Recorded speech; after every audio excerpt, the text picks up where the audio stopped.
Okay. So good evening, everybody. This is the Maynard Finance Committee on January 23rd. I am Alana Gustafson, the chair, and want to remind everybody that this meeting is being recorded. So please don't share anything on your screen that you don't want to be captured in that recording. Also, all votes this evening will be done as a roll call vote as we are remote.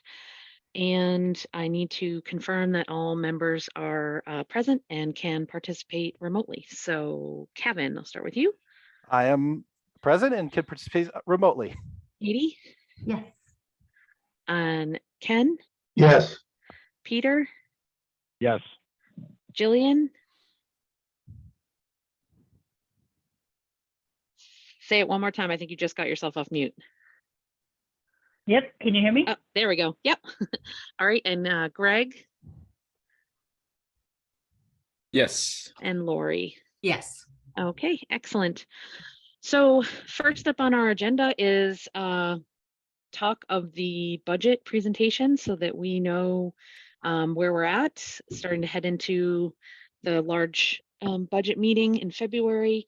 So I asked Greg to join us tonight and to give his overall budget message presentation, what he would like to say and what he wants us to know before that meeting. So Greg, do you want me to share the Sure. PDF?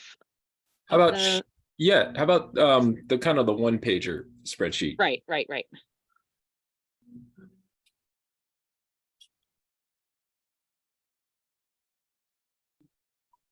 Is that Yeah. okay?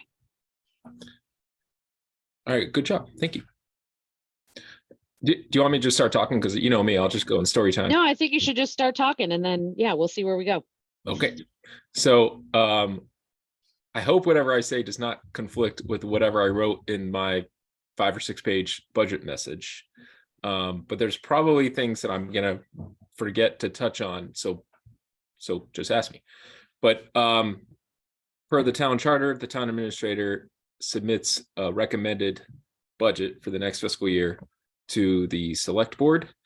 It also includes a recommended capital improvement plan, although that's lacking this year because it's supposed to be originated from the town's capital planning committee, submitting it to the town administrator, and then the town administrator keeps it in entirety or partially or whatever, and then forwards that. But that's incomplete because the capital planning committee it's not their fault. They didn't have enough of an understanding of what the free cash number was going to be. And so last week, Lori and I kind of came up with a relatively confident number that we felt like I could allude to in the budget message. And I'll get to that later. But today we actually got the Department of Revenue's certification of our free cash number. And for those of you who are unfamiliar, because free cash is a weird term and it's only, just like a lot of other stuff I'm going to say is only applicable to municipal finance. It is money that had been collected, but for whatever reason was not spent. And so from the prior fiscal year. So it's like FY22 because we're in FY23 now. So it's like FY22 money. So we got that certified, as well as unexpended funds from the sewer and water enterprise. Anyways, so to go back, this is the general fund recommendations. The water and sewer enterprises are recommended primarily through the water and sewer rate recommendations that are submitted to the select board at some point. So we usually try to do it about January, if I recall, maybe December. Fortunately, the town's kind of longtime consultant passed away. So we ended up having to switch firms, which is, just change in business, but it delayed us a bit. I am expecting maybe February, should be February, is when recommendations will be made to the board for the water and sewer enterprises. But we're looking at general fund in front of us, and it's the same old story. So it's to start out with, it's you look at what the revenue you had collected for the current fiscal year, and then you apply Proposition 2.5 to it to get your forthcoming revenue plus whatever new growth you're expecting from property well, not necessarily property tax, but mostly property tax, and that's both residential and commercial. And so you can see here, based in the first column, you can see where it says STM, that's special town meeting, right? So even the budget might have adjusted from annual town meeting, and then so we do it based off what was used for the tax recap. So what your tax rate is set to, which is the final budget, and that's special town meeting FY23. And then the next column is my recommendations, and then the fourth column and fifth, well, I'm sorry, yeah, the third and fourth columns on the ends, those are my, I'm just sort of like did a quick Excel just to show the difference between the values. Very good. So unsurprisingly, about 2.5% every year is, you can see, it's about $30,000 on top of whatever you collected last year. So you can see that difference of 841,000 and then 874,000. And we stuck to the same projection for new growth. And that's, we've had years of really good new growth. So last year, what we actually ended up using for the tax recap and setting the tax rate was about $400-something thousand. So over the $300,000. But my chief assessor, and I had an outgoing chief assessor at the time when I first got this $300,000 figure months ago. You know, that he or she bases their new growth projections on what facts are available to them, which is difficult to project a year from now. But that's maybe some building permits, or there's sort of, maybe there's some developments that might be in the work, but you don't want to gamble and be wrong when it comes to over projections. So $300,000 is a pretty confident and relatively sustainable, and that's where I suspect the Maynard economy will kind of be for a while, is probably sustainable. I don't expect there's going to be, unless y'all tell me otherwise, there's not going to be another market basket. So like there's going to be sort of infill and reuse and redevelopment, but it's not going to be like one huge, just, you know, like there's not going to be one giant bucket of new growth all of a sudden. It's going to, and I think, you know, for whatever the finance committee and otherwise might encourage, like that's where we're at now in the economy of Maynard, is just sort of like stability. Like we're looking for like sustained growth, not, you know, we can't hedge all our bets in one or two projects. Okay. And then just to kind of go down a little bit more on this spreadsheet, you can see debt exclusions are coming off. And then I'll get some more about debt in a little bit, because one significant factor fed into debt in a little bit. So the overall tax revenue is our overall tax revenue projection is $38,698,508. It's an increase of 3.31% over the current fiscal year. And then Lori and I, you can see there's a lot of 2.5s for the next categories of revenue, and obviously that's a guess. So what we do is we felt like 2.5% was relatively conservative for, and those are state funds. So we call it local aid, but it's money that comes from the state budget. This year is even a little more trickier than past years when we're trying to predict the state budget, which is nearly impossible to do. But just based on headlines and where we're hearing that like state revenue had been really good, like the state's economy is strong. So this might be overly optimistic, which generally I don't do for revenue. But with the new governor's administration kind of going into it, I'm hoping that we have a 2.5%. Generally, you can just see there's a lot of 2.5s. Generally a 2.5% increase in local aid. But I won't have even the governor's, because it's a brand new governor, so I won't have the governor's first proposal, similar to like my proposal, until March. So this weekend was the Massachusetts Municipal Association's annual meeting. It's this big thing, and the governor speaks and lieutenant governor speaks, and the governor said that she was going to submit her budget on the deadline, which I think is March 1st. So, and that's fine. That's exactly what everyone expected. She's building her team. It just takes time. So 2.5%. Now in the past, we have usually gone to town meeting based on House 1, which is the governor's budget. And it's called House 1 because it's the first, like, it's, if you think of like if you're elected, in the State House of Representatives in Massachusetts, it's a 2-year term. So it's House 1 and then House 2.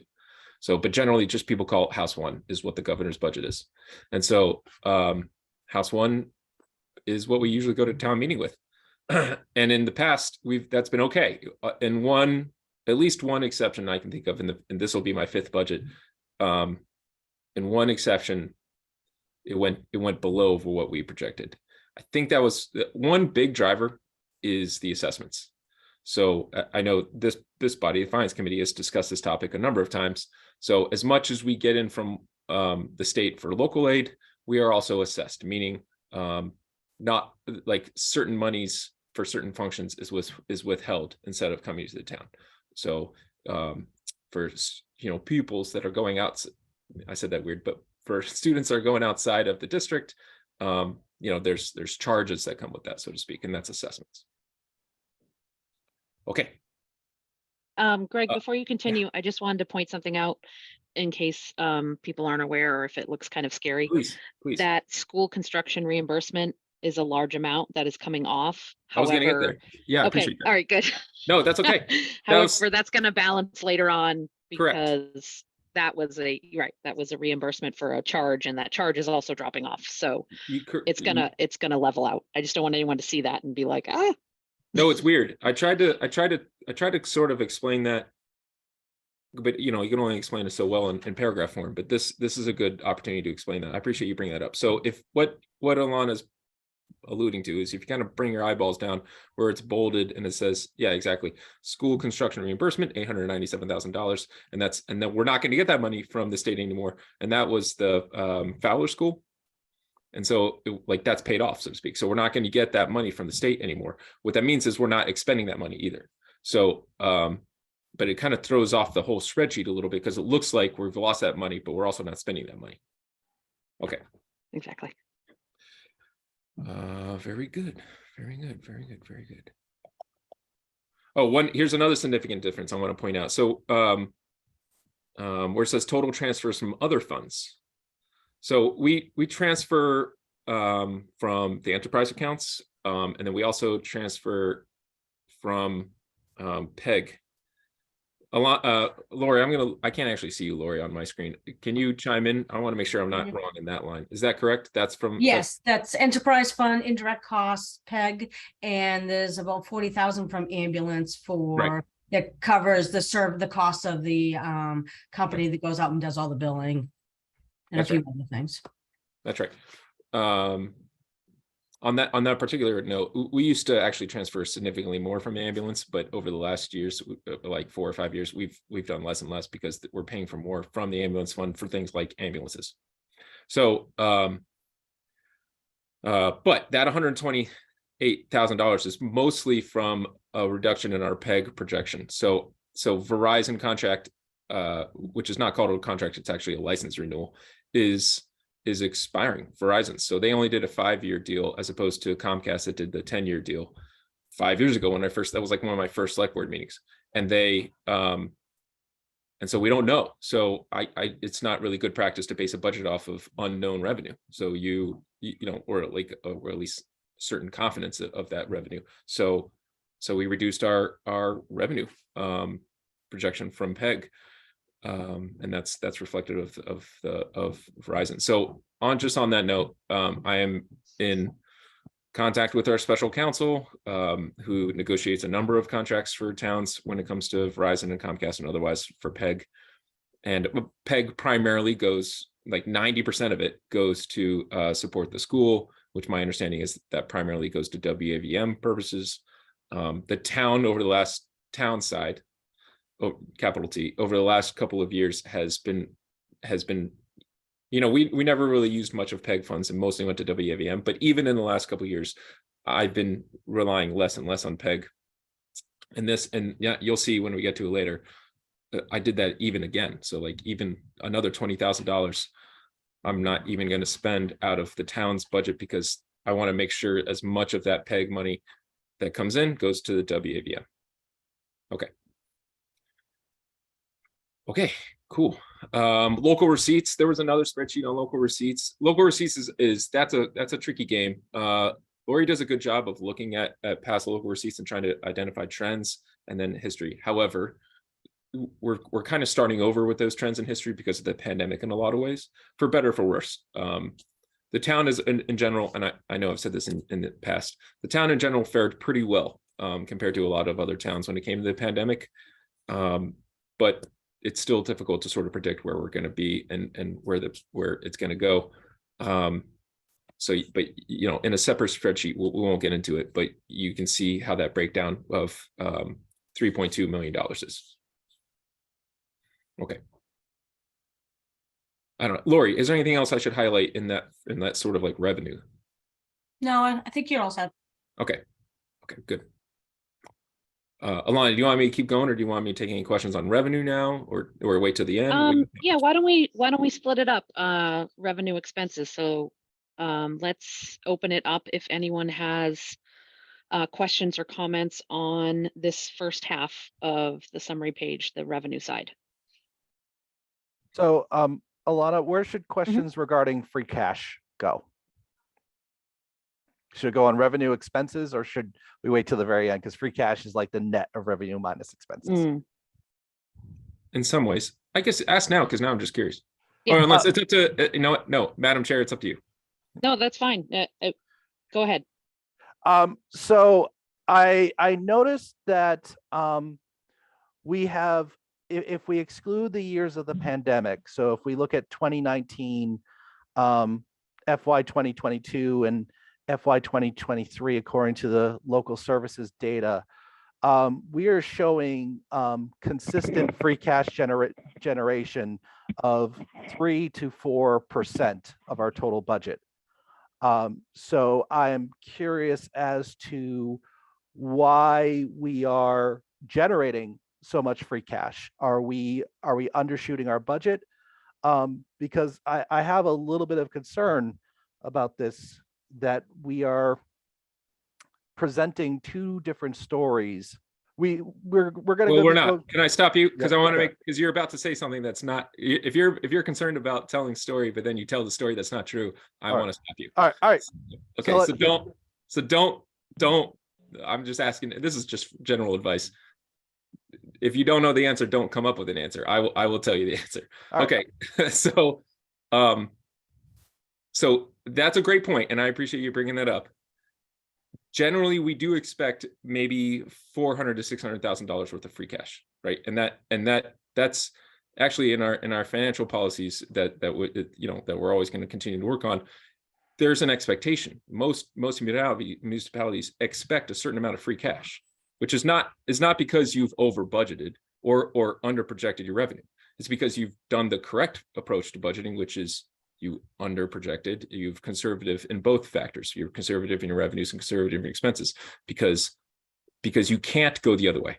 So you have to have a balanced budget or collect more than what you expend. You're not allowed to go the other way. Otherwise you're penalized. So then you have to actually collect that taxes to pay for expenses in the next year. So in other words, free cash is not bad.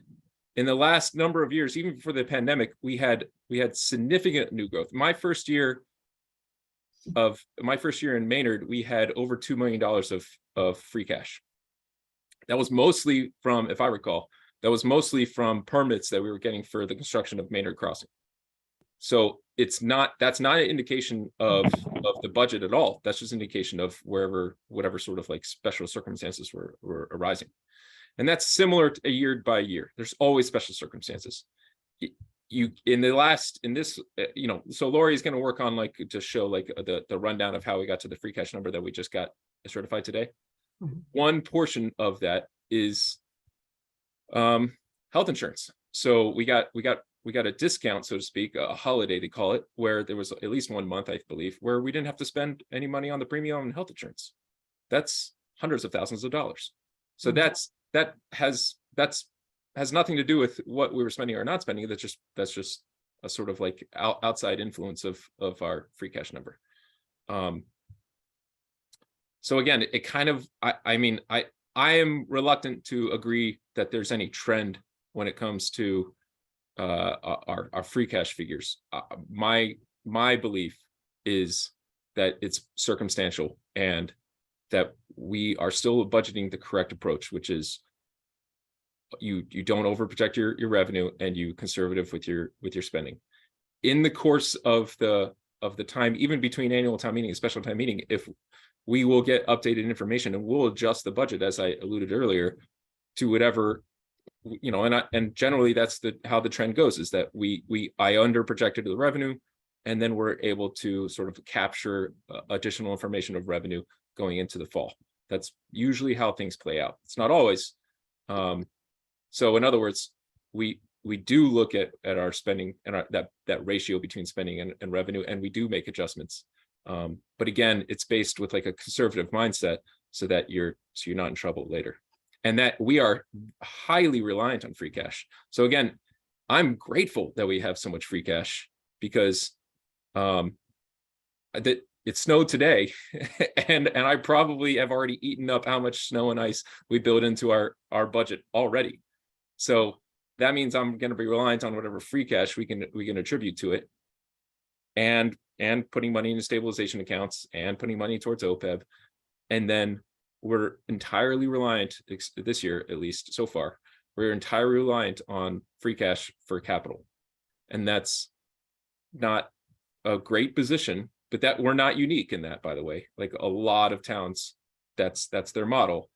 But it makes me uncomfortable, but that's just where we are. And in order to have a balanced budget, I wasn't able to do what we've done in the last year or two, which is have capital pay-as-you-go funds in the general fund. But in this case, I had to take that part out. So what is your target percentage of budget for free cash this year, this coming fiscal year? So if you're looking at FY24 recommended, I didn't calculate that because I honestly, especially in this case, it was difficult for me and Lori to even get to a balanced budget. Mhm. So I am not projecting any gap. Okay. And what is your method for revenue forecasting? You mentioned conservative budgeting. What's your methodology? What you call conservative budgeting? Do you like have a safety factor, a certain percentage safety factor? Like please define conservative budgeting for me. Like what's the methodology behind it? I think it's actually per revenue source. So Lori and I look at, what you see here is only like a representation of like a portion of the various revenues, right? So this is a convenient one-page general fund, but it only, you know, the actual, if we were going to print this out, it would be hundreds of pages. So I'm just saying, it's like, this is oversimplification. And within that, just like maybe even a good example is that local receipts spreadsheet PDF that was also shared. Lori and I look at that line by line, and we'll even get to the point of saying like, okay, for meals tax, how many restaurants are open right now and how many might open next year? And then we try to adjust. Bull Spit just closed. I didn't see that coming. So we're that nuanced when it comes to that particular meals tax line of saying like, okay, so this is the trend, this is how they're doing, how much do we expect it to go? But we're still conservative because Bull Spit, for example, closed. So if I think like we're doing great, Jersey Mike's is killing it, that's not a game to play. So what you do is you say Jersey Mike's made this much in this period of time and the amount of the fiscal year they were open. If you take that and then just sort of like you don't go crazy, you just sort of like expand that out for 4 quarters, and then that's generally what you use. And you kind of go from there. Same with everything else. Like marijuana, we're very conservative with marijuana. Like, I don't know how it could go. The one shop just moved across the street. I hope they do well for my sake. You don't know. So you just kind of go line by line. So I guess I'm wondering, when I understand how you extrapolate revenues out, but what I'm wondering is, so it sounds like you're doing a qualitative like intuitive guess. When you extrapolate it out, you're doing it by eye, and really what you define as conservative budgeting is really a qualitative estimate that you say, okay, like, so let's say like the trend line showed a let's say if you did the trend line and the trend line showed like a 4% increase in local receipts, what would be like your conservative budget estimate for that receipt? Would it be 4% or would it be something lower than that? Assuming like the least square average trend line is at 4, like I what would would the, I would start at 4. okay, But Lori and I then inevitably we start to gamble. So at like I can already tell you what the trend, like Lori does a good job back in August, what we think the trend is going to be. And then we give that information as I presented back in August or September. Like we already have those projections because there's not that much. Again, like I am hopeful that we can start building a budget based on stability, right? So you try not to have too much like ebbs and flows. And so back in August, September, like we had an idea of where the economy was going to be. And so like those are the numbers that I presented to the budget subcommittee back then. And then, but even back then, I have a huge deficit. Like I'm not going to have a balanced budget based on those projections. And so we have to find ways. Most of it is coming from the expense side. So I either level fund or even less spend into the next because of a lack of projected revenue.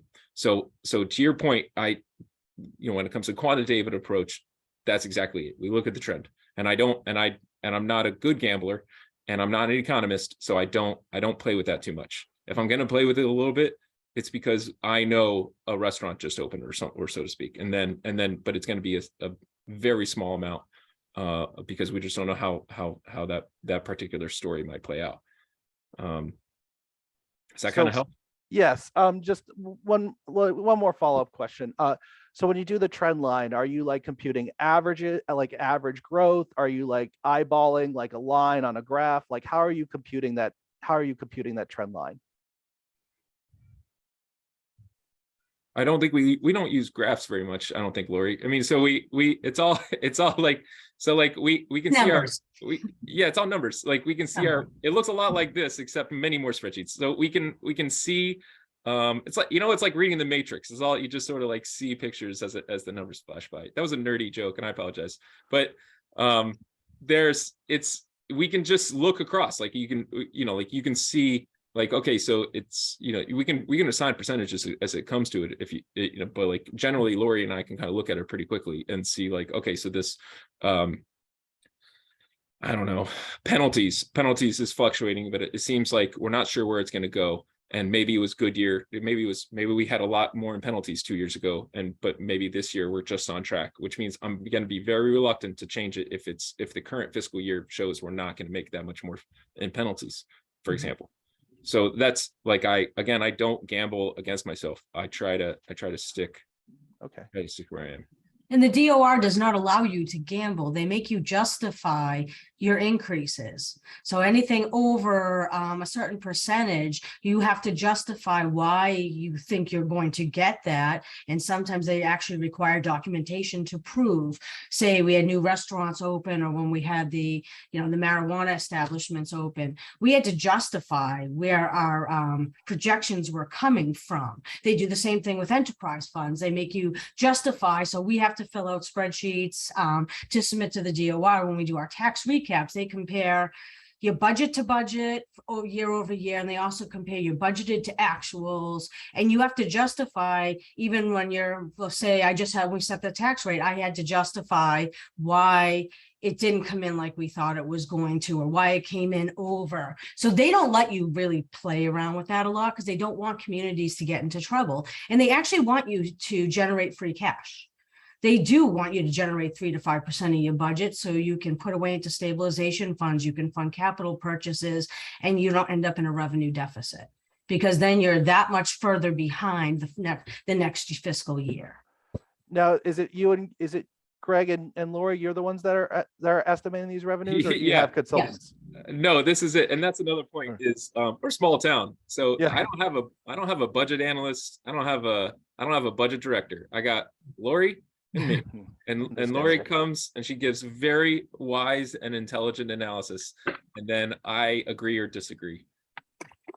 Because I have to answer to the DOR. Right. I'm the one that has to justify. And the assessor helps out too. Like we ask, I mean, we see what's out there for permits when we're looking at that sort of thing.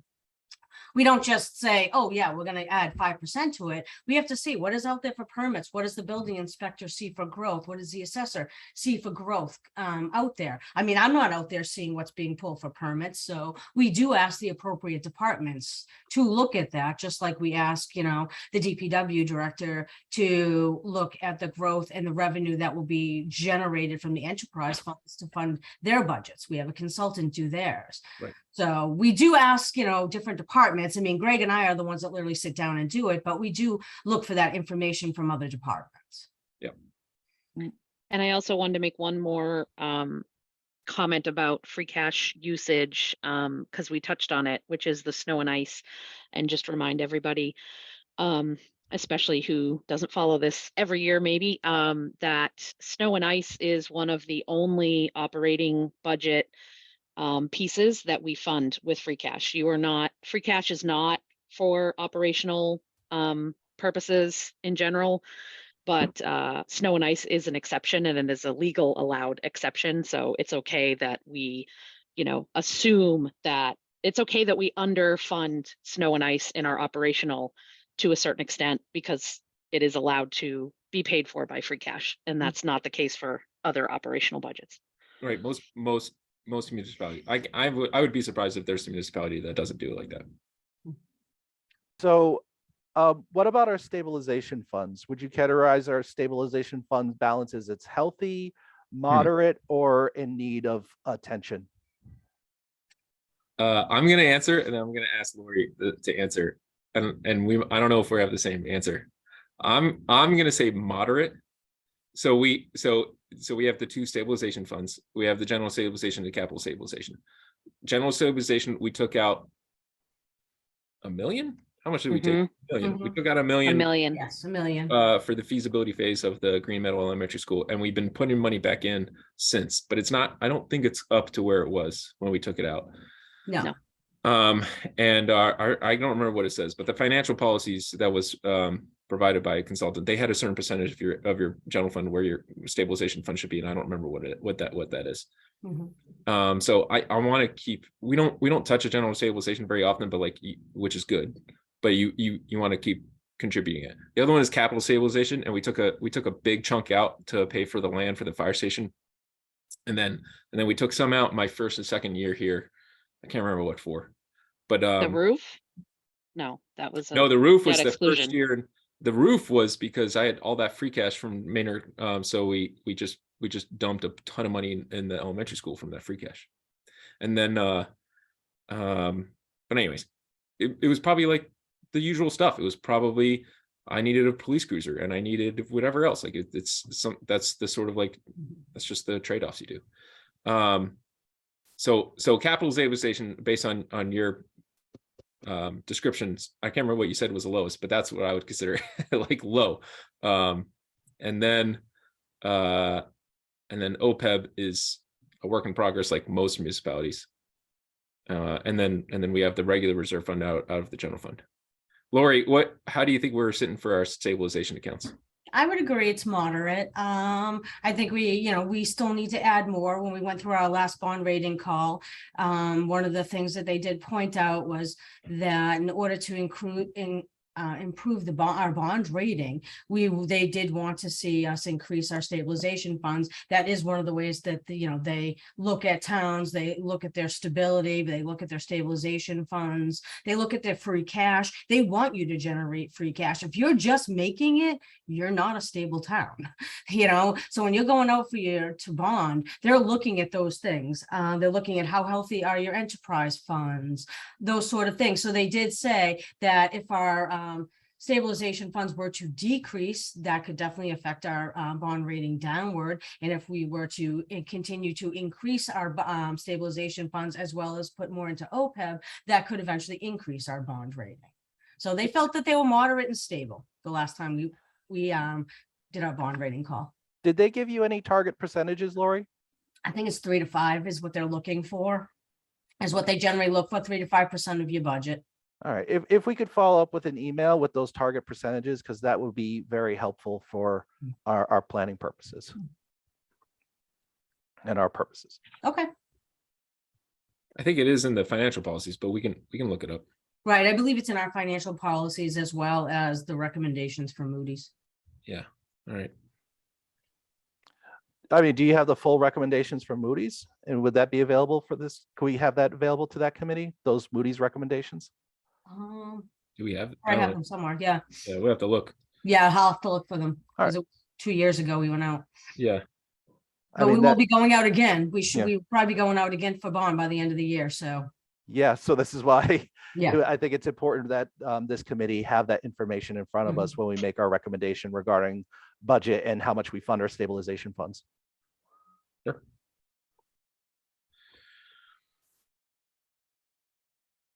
Any other questions on revenue side of things before we move on?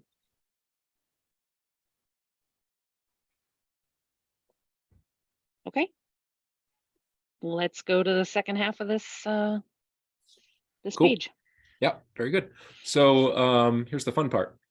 It's mostly, and it looks like it's a little bit increases across the board, and it is, but it's mostly level funded.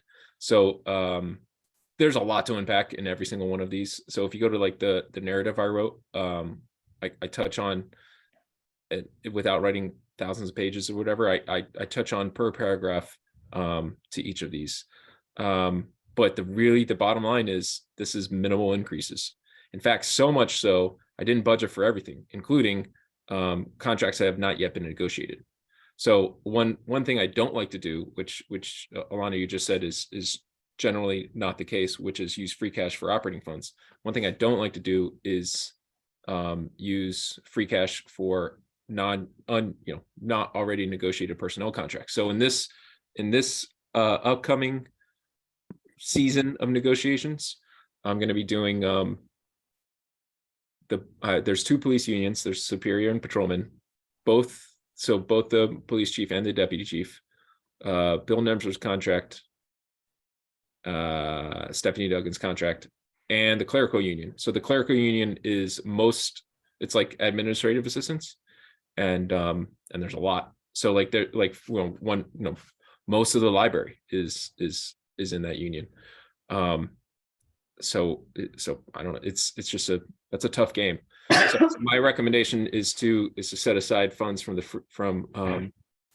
free cash, which is fine. Like we do that, and a lot of towns do that, but it's just not my preference. And then, but I needed to do that in order to sort of fund as much as I could to meet our mostly minimal obligations. So for the most part, these are contractual increases. These are IT costs, and town council went up by a couple $1,000s. Like this is like just rates change. So we have to keep up with those contractual and those vendor obligations. And there were some investments we needed to make, IT in particular. We needed to invest in our cybersecurity and for our health, for our liability insurance. We also have some cybersecurity liability insurance now. That's just the sign of the times. So we try to keep up with those things that are either recommended to us or advised, or just contracts go up. Some things I didn't fund, which I'm not thrilled about, is in addition to the personnel contracts, is the capital pay as you go. So in the past, I've tried to shoot for about $200,000. I don't know if we've quite done that.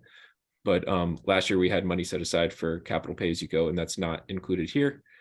And then DPW usually takes a beating when it comes to level funding accounts. So I did not increase our stormwater management, which is called MS4, and that's not great. So by not increasing our MS4 contributions, you're not necessarily keeping up with all the regulations that DEP tells us we're going to have to do. We're doing like the bare minimum, which is a lot of towns do that, but it's not the sort of progress that we're trying to make. I also did not increase the tree budget, which may not seem like an issue now, but usually come the spring and summertime, that's when we get phone calls, and we've run out of money by that time.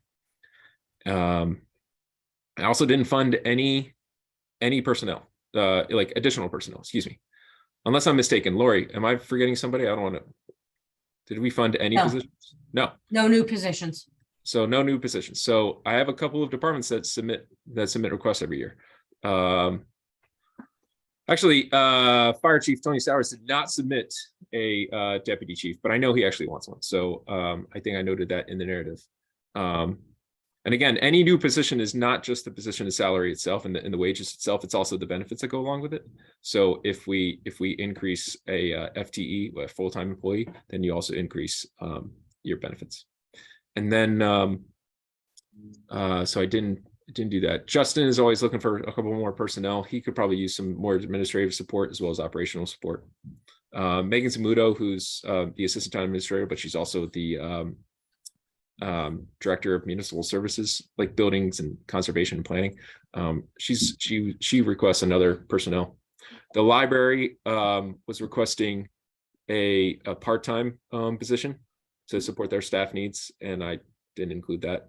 And then oh, and then another factor in the library is the children's librarian, Mark. Everyone loves Mark. He's got the kazoos, Mark. So he reduced his hours in the last year. So I reduced the budget to his hours, which is fine but now it means he can't go back to his hours. And if he retires or moves on, whatever it is, then I've not budgeted for the full amount. So that's those trade-offs are, to a certain degree, that's what everyone makes every year. But you know, it's not great to make those decisions. What I try to do is again, keep our obligations. The biggest one, in my opinion, is benefits. So you can see the benefits line is almost 8% increase. So that's mostly health. So our health insurance consultant recommended an 8% increase to health insurance. And that was based on trends. So industry trends and also our claims. So they look at, you know, where the health industry is, and people are going back to the doctors after, you know, the height of COVID. People are going to get they're going to get checked up and getting stuff taken care of. That's good. But you know, that just means more doctors visits and more claims. And then specifically in Maynard, we had some higher claims. So, however, one of the many sort of like presentations and meetings from this last weekend in Boston with the Municipals Association was Maya is the name of our health insurance and liability insurance provider. And they give this like presentation, and they flash on the big screen they don't do individual towns because that would take forever. They do like what the trend is, and the median, I think I had that right. I think the median health insurance increase for all their subscribers in the state was 5.6%. So it depends on where we are. So if we have more claims, maybe 8% is what we're actually going to owe. If we're about the average amount of claims, maybe it's only 5.6, right? Or maybe we're below. So generally, in the past we've been below, but our consultant tells us that our claims are actually slightly above average now. But that's okay. That fluctuates. But and that's no one's fault. That just means people were getting taken care of, and that's good. But we, you know, and being public employees and public servants, we don't get paid as much in the private side, but generally it's balanced by benefits. So that's an okay trade-off. However, we are going to approach the insurance advisory committee, which is comprised of thank you, Alana. I could see your mouth correcting me. So it's comprised of representatives of the unions and non-unions, and then everyone kind of comes together, and our consultants say, hey, here's how you're doing. Here's some health plan options you should think about. So we're going to continue to have those conversations. There was something else I was going to mention that we didn't pay for. So maybe something else I want to point out here is just like Alana alluded to earlier, and I said as well. So even though we're getting $800-something thousand less from state aid for that school that we're not paying off anymore, which means we're not spending that. So you can see $1 million worth of debt is gone. That's good. It's more, you know, so that's both. You know, we're paying off our debts, right? So that's both the MSBA amount for Fowler School and then some, because we continue to pay off our debts. And that'll be a huge factor when we start calculating if and when the time comes for the elementary school, for example, like what your debt is going to be and as a ratio of your general fund.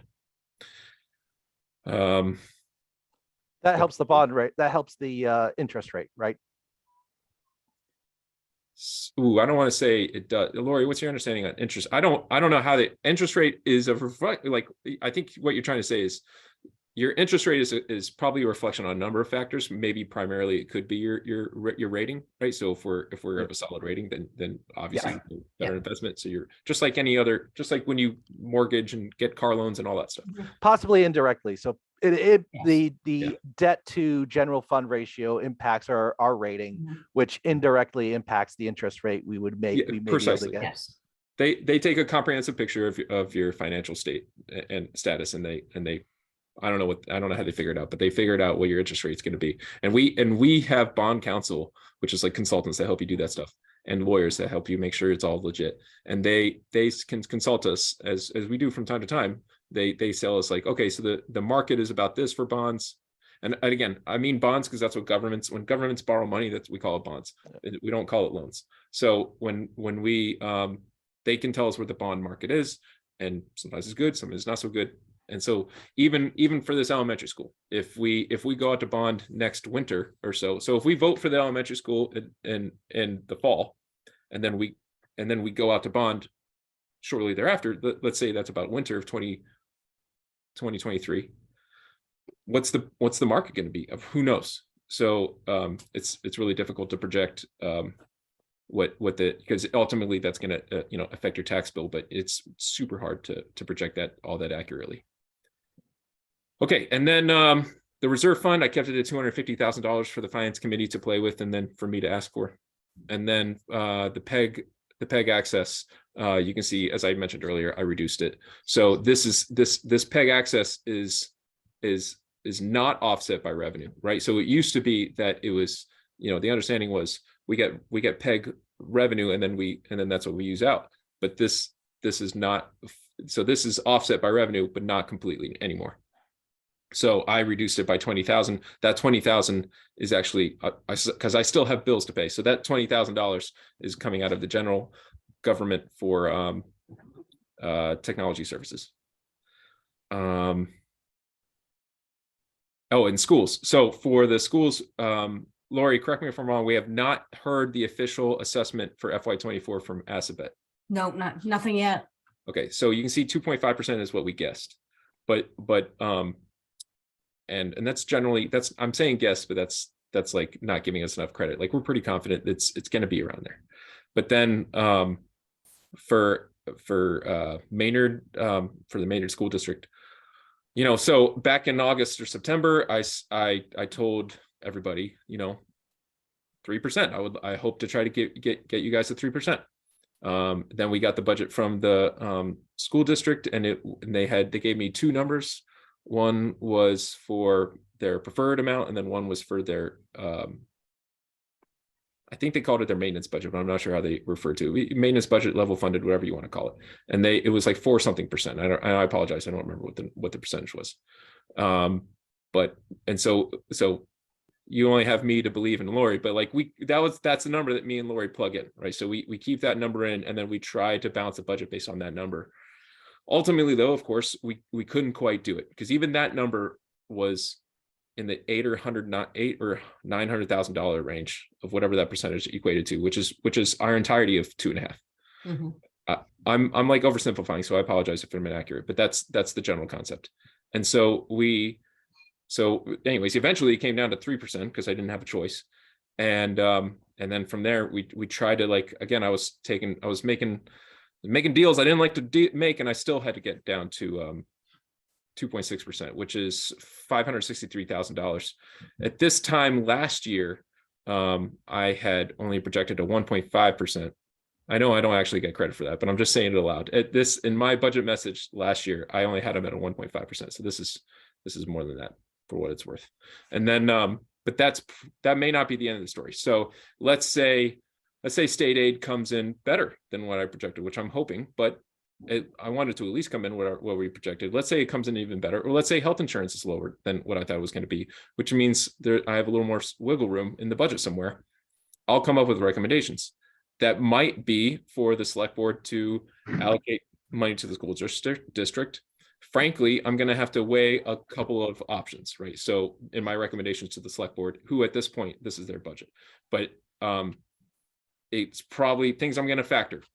That library position, the trees, the stormwater, the capital pay as you go, personnel costs, schools. Off the top of my head, those are probably going to be my driving sort of where's the money going to go. I'm probably forgetting something, but that's like those are like the things that kind of like, not to keep me up at night because my kids keep me tired, but if I was going to stay up at night, it would be one of those things I'd like to pay for. Am I missing something off of that wish list, Lori? I probably am. I think there's a lot of wishes on the list, but those are the top ones. Okay, good. All right, so our overlay assessment, just to kind of point that out, it's kind of a weird thing to think about. So, but the finance committee probably knows what that is. But anyways, the overlay assessment hasn't changed from last year. It's an estimate of how much abatements you might have to pay out.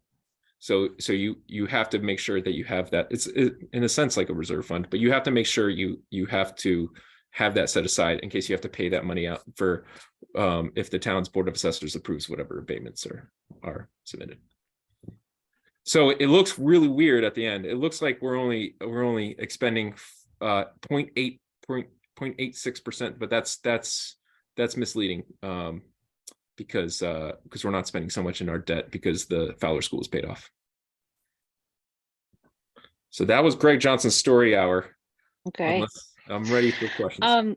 I want to touch on benefits for a second, because it's something we were has come up with school budgeting and things, and I just wanted to ask a question so that I understand correctly. So for the school employees, and I don't know if it's true for all the town employees, so that's my question number one. We pay 75%. It's the same for town and school. So Okay, so that's all this. Since we have one contract, Okay, and I negotiate all the contracts on behalf of the select board, and that contract falls under the select board. But yeah, we negotiate this. So we pay 75-25, I think is the split. So yeah, right. yeah. Which is higher than many municipalities. Mhm. It's generous. I don't know the number. I don't know the statistics. I can't say like where we fall. I really don't know. I don't know where we fall, but you're right. It's higher. All right. Thank you. Not something that I certainly in any way want to imply that I begrudge our employees. But that is a high number on this, on this sheet. It's 7.94. And part of that reasoning is because we have chosen as a community to pay a rate of 75% of benefits for our employees. So I just want that, just wanted that to be clear. That's true. There's a little bit of context to that. So before I got here, there was like an agreement made with the unions that we were going to keep the plan design change for a number of years. That agreement has expired, right? That phase. We're past that phase now. But we had pretty good years of health insurance increases compared to some of our neighbors and otherwise. So like we were below the average. So it was a difficult argument to make with the unions to do plan design change and have more out-of-pocket costs for them. And but that may not be the case anymore, as I'm alluding to here. Yeah, so I'm gonna make the request, and possibly Alana, we can follow up with the email. I would, if you could provide the data on like benefit expenditure, particularly the the insurance expenditure per employee head count of both town and schools. How much we spend on benefits per person? Per person, yes. Okay. Yeah. I'll try. And is every town employee eligible for this benefit coverage, for the 75% benefit coverage? Well, if they're full-time employees. So so we're not obligated by law to provide part-time employees or temporary or seasonal. But if you're a full-time employee, I mean, most of our employees are contracted anyway. So like it's probably outlined in their union contract. So I would say yes. I hope I'm not inaccurate, but my assumption is yes, everyone is eligible. Not everyone takes it though. Okay. But we do subsidize it to a degree, and those we subsidize at 75%. And so actually that would also be a good data point. The percentage of employees that utilize our health insurance coverage. I'm sorry, how many people, like how many subscribers we have? Yeah, the percentage of the total head count that are subscribers. Okay. How, can I ask, like, why? Like, what are you trying to get at? Well, as Alana said, like we've done a deep dive into the educational costs, and our benefit costs, at least as far as the school's concerns, our benefit costs are 40%, at least 40% higher than Hudson or Marlboro per student. I haven't looked at the per head count data, but I think it would probably be in the same ballpark. So Okay. I'm my next question is going to ask, so like there's going to be an insurance working group or committee. When is that insurance group or committee going to meet? I don't know. Are you referencing the insurance advisory committee I just said? Yeah, the insurance advisory committee. Yes. So we meet monthly during the day. It's composed of town employees. Okay. Because I don't know what you do, Kevin, but like in your job, you might like, I don't know, maybe in your job, when you first join, there's probably some sort of like onboarding package, right? And that'll say like, hey, here's your health plans that we offer in this company. And then you choose whatever health plan there is, right? So it's the same kind of concept. Like we're trying to get employee buy-in as to whatever their health plans are. So like that's what we try to keep them informed on. It's not,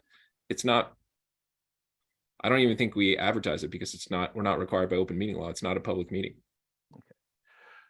So and frankly, I would probably not allow the public to join. So okay.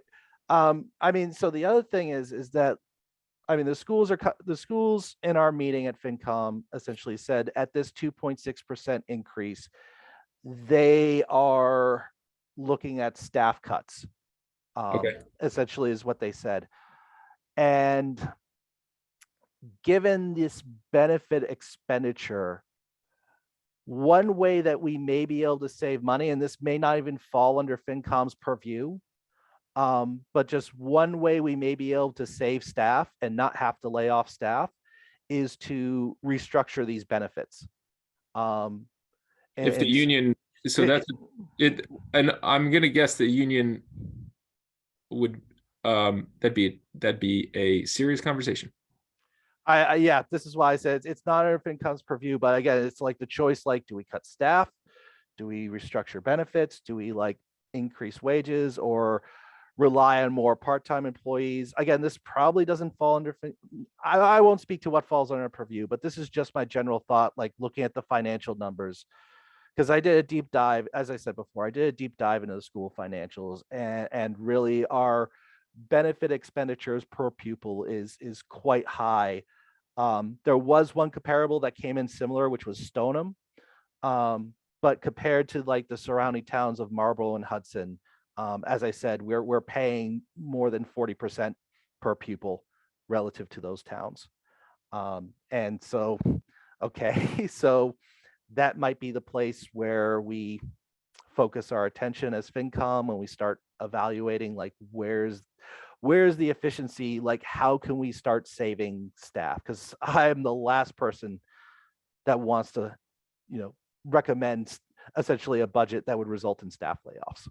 As I don't think you are, as I think you are as well, Greg. I don't think you wanna lay anyone off, but we're just. No, but I understand. So I keep a little tracker. So I have a lot of spreadsheets, and one of the spreadsheets I have, like is devoted to sort of school calculations. And then I keep a little tracker that I came up with a number. I can't remember what it was, of like generally how much I thought the average teacher or paraprofessional got paid. And then I kept a tracker as to how many potential FTE reductions this budget would have to give. So like I am cognizant and I am sensitive to how much, like I know I've had multiple conversations with Brian Haas. So like I told him these numbers well before anyone else knew. So I'm aware of the trade-off of this funding scheme. Okay, are there any other questions on the expense side? I do have some questions regarding Public Works. Okay, So solid waste disposal. How much do you have budgeted for solid waste disposal? Ooh, I don't remember off the top of my head. Lori, do you have that number? Well, I'll get back to you. I don't have that in front of me. Do you remember what the number was for the past year? I do not. So, but here's the other thing. We're doing our contract is year by year. Okay. So Justin already had the first. You were probably there, Kevin. So we Yeah, just yeah. had the first solid waste and recycling. I can't remember whatever the name of the task force, and so we're going to be looking at it. So I can't say. I mean, fuel also went up this year, so it's not just like the contract is reflective of a number of factors. One is the cost of collecting. Two is like the fuel, the calculation that the vendor gives us, and then three is the tonnage. So so we take it to a different contractor, which is called Wheelabrator, and that's the incinerator, and then you pay according to how much you dump off. So if that changes as well. But we recently stopped collecting bulk waste, meaning like we're not doing mattresses anymore. So that means our tonnage went down, but it also meant our revenue went down. So it's a weird, solid waste is a weird game. But I will get back to you about what our solid waste. I found the number, Hey, go ahead. 922,700. That's 900 this year, or what is that? 922,700. $922,700 for That's FY 24. 24. Laura, you would have that number. That number seems large to me. You would happen to know what the number was for last year? But Yeah, 923,400. okay. And that's according to the new contract prices. It is large. I mean, Okay. like Very large. yeah, we are. I don't know, Maynard. This body has said this in the past many times. We are a small city. Yep. We just have a small town approach to a city's worth of services. So that's All So I mean, in this budget, there's also that's the gross, but that's not net of the sticker receipts, correct? Correct. All right. Do you know what sticker receipts revenue you are projecting this year? I know we're jumping to revenue, but this is because like the general fund expenditure is actually like the net of what we pay on the trash contract, net of the sticker receipts, because the sticker receipts don't fully cover it. Right. I think it's roughly around 500,000, give or take.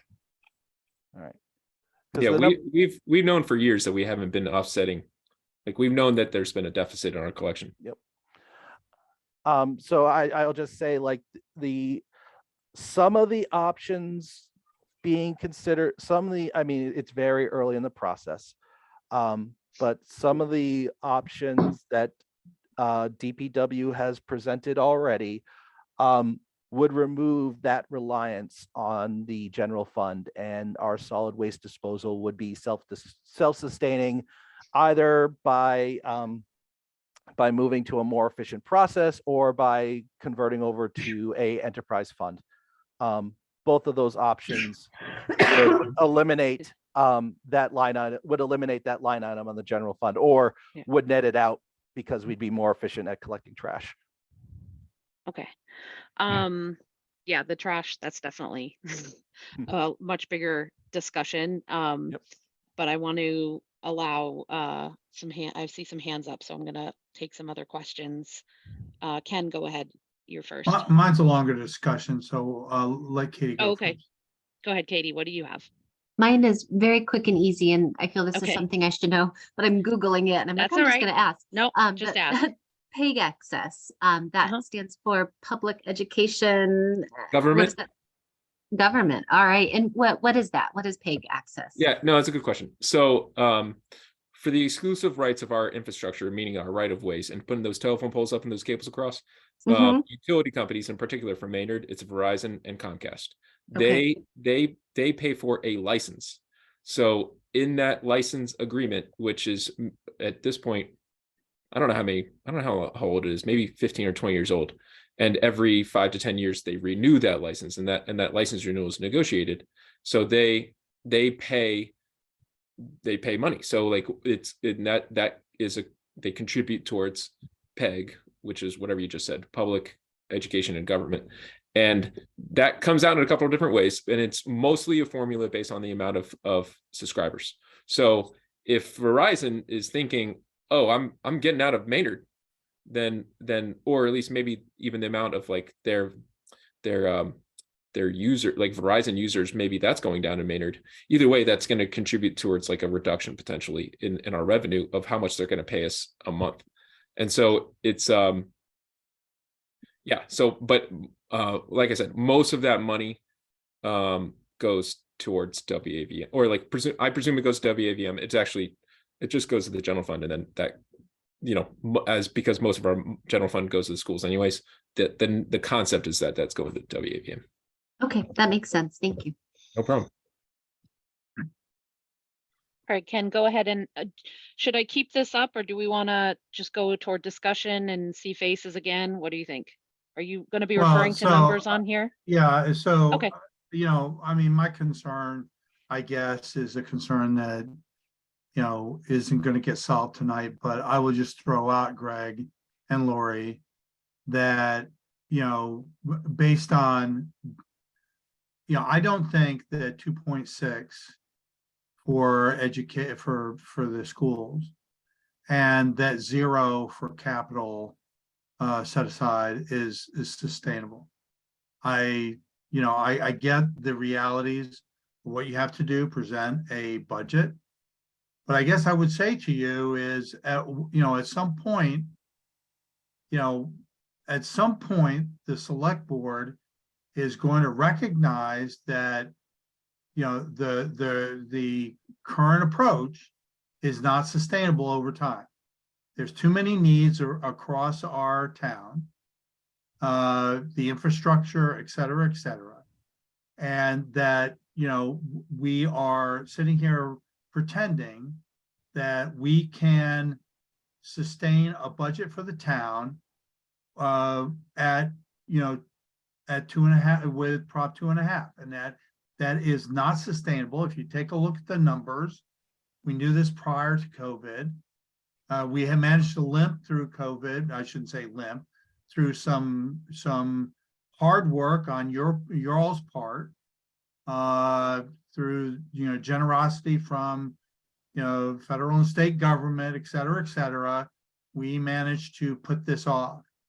But the thing that we recognized prior to COVID is something that we're doing now. I'm looking at 2.6%.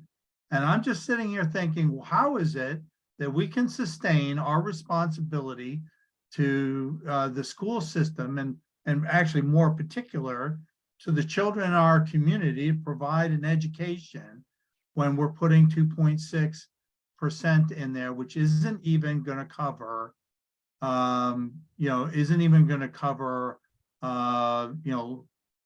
level service in terms of what it is. And so I guess I'm just wondering, what is going to be your recommendation to the town, to the select board, when they finally, come to this conclusion and say, well, I guess we're going to have to do something about this. Because I just feel as though we keep kicking the can down the road on this one. So clearly, there's a sensitivity to this. But I think we don't do our town meeting voters any favors by allowing the illusion that we can continue to kick the can down the road. We're long past that, in my opinion. And so I guess in terms of a specific question, I guess, at what point do you think we're going to get where we, where 2.6 is not even sustainable? Right. I can make some general allusions. If Madam Chair, do you want me to address some, or do you want? Because I don't know what your time. It's 8:12. Yeah. I want to hear your response for sure, Okay. and then Okay. we can also. There's definitely going to be some more discussion about some school spending and school data later as well. So go ahead. Okay. So I hear you, and I'm not. I don't think you're wrong in your sort of like mindset towards this dilemma. I am trying to be cognizant, and I know this, like, where I know you all are too. Everyone's cognizant of the cost of living in general, right? So if we were going to move the needle in order to change this trend, and let's just use the case of the school district, if we wanted to increase that, we had to change, and this is what Kevin was alluding to in some other areas as well. Where do we make adjustments? So on the expense side, are we going to make adjustments to trash or whatever? Let's say trash. If we want to make an adjustment to trash, like, I'm overgeneralizing, but if we want to make a change to that business approach, if you will, still going to be a cost, right? So if we increase the stickers, which therefore increases our revenue, and then that there's still a cost of living associated with whatever adjustments we make to those businesses. I know I'm not saying anything groundbreaking. I know you guys understand this. I'm just sort of like emphasizing some underlying themes when it comes to budgeting. So same with health insurance. So if we make a health insurance, the unions are probably going to say, hey, you reduce my benefits. And guess what? I'm not going to be surprised what they're going to tell me when I sit across from them at the negotiating table. They're going to want to see their cut, so to speak. So and we also have an issue with the recruitment and retention. Like, we don't pay as well as, and I don't have to say this aloud. The school committee says this all the time. Like, we're competing with our regional neighbors. We're not competing with our market sort of like neighbor. Like Tingsboro is like our comp, so to speak. But our teachers applying to us or Tingsboro? Probably not. They're probably applying to whatever their commuting radius is from their house. And so that means I'm competing with Acton and Sudbury and Concord. So it's a difficult game, right? And that's kind of where I am. I also am cognizant of the future.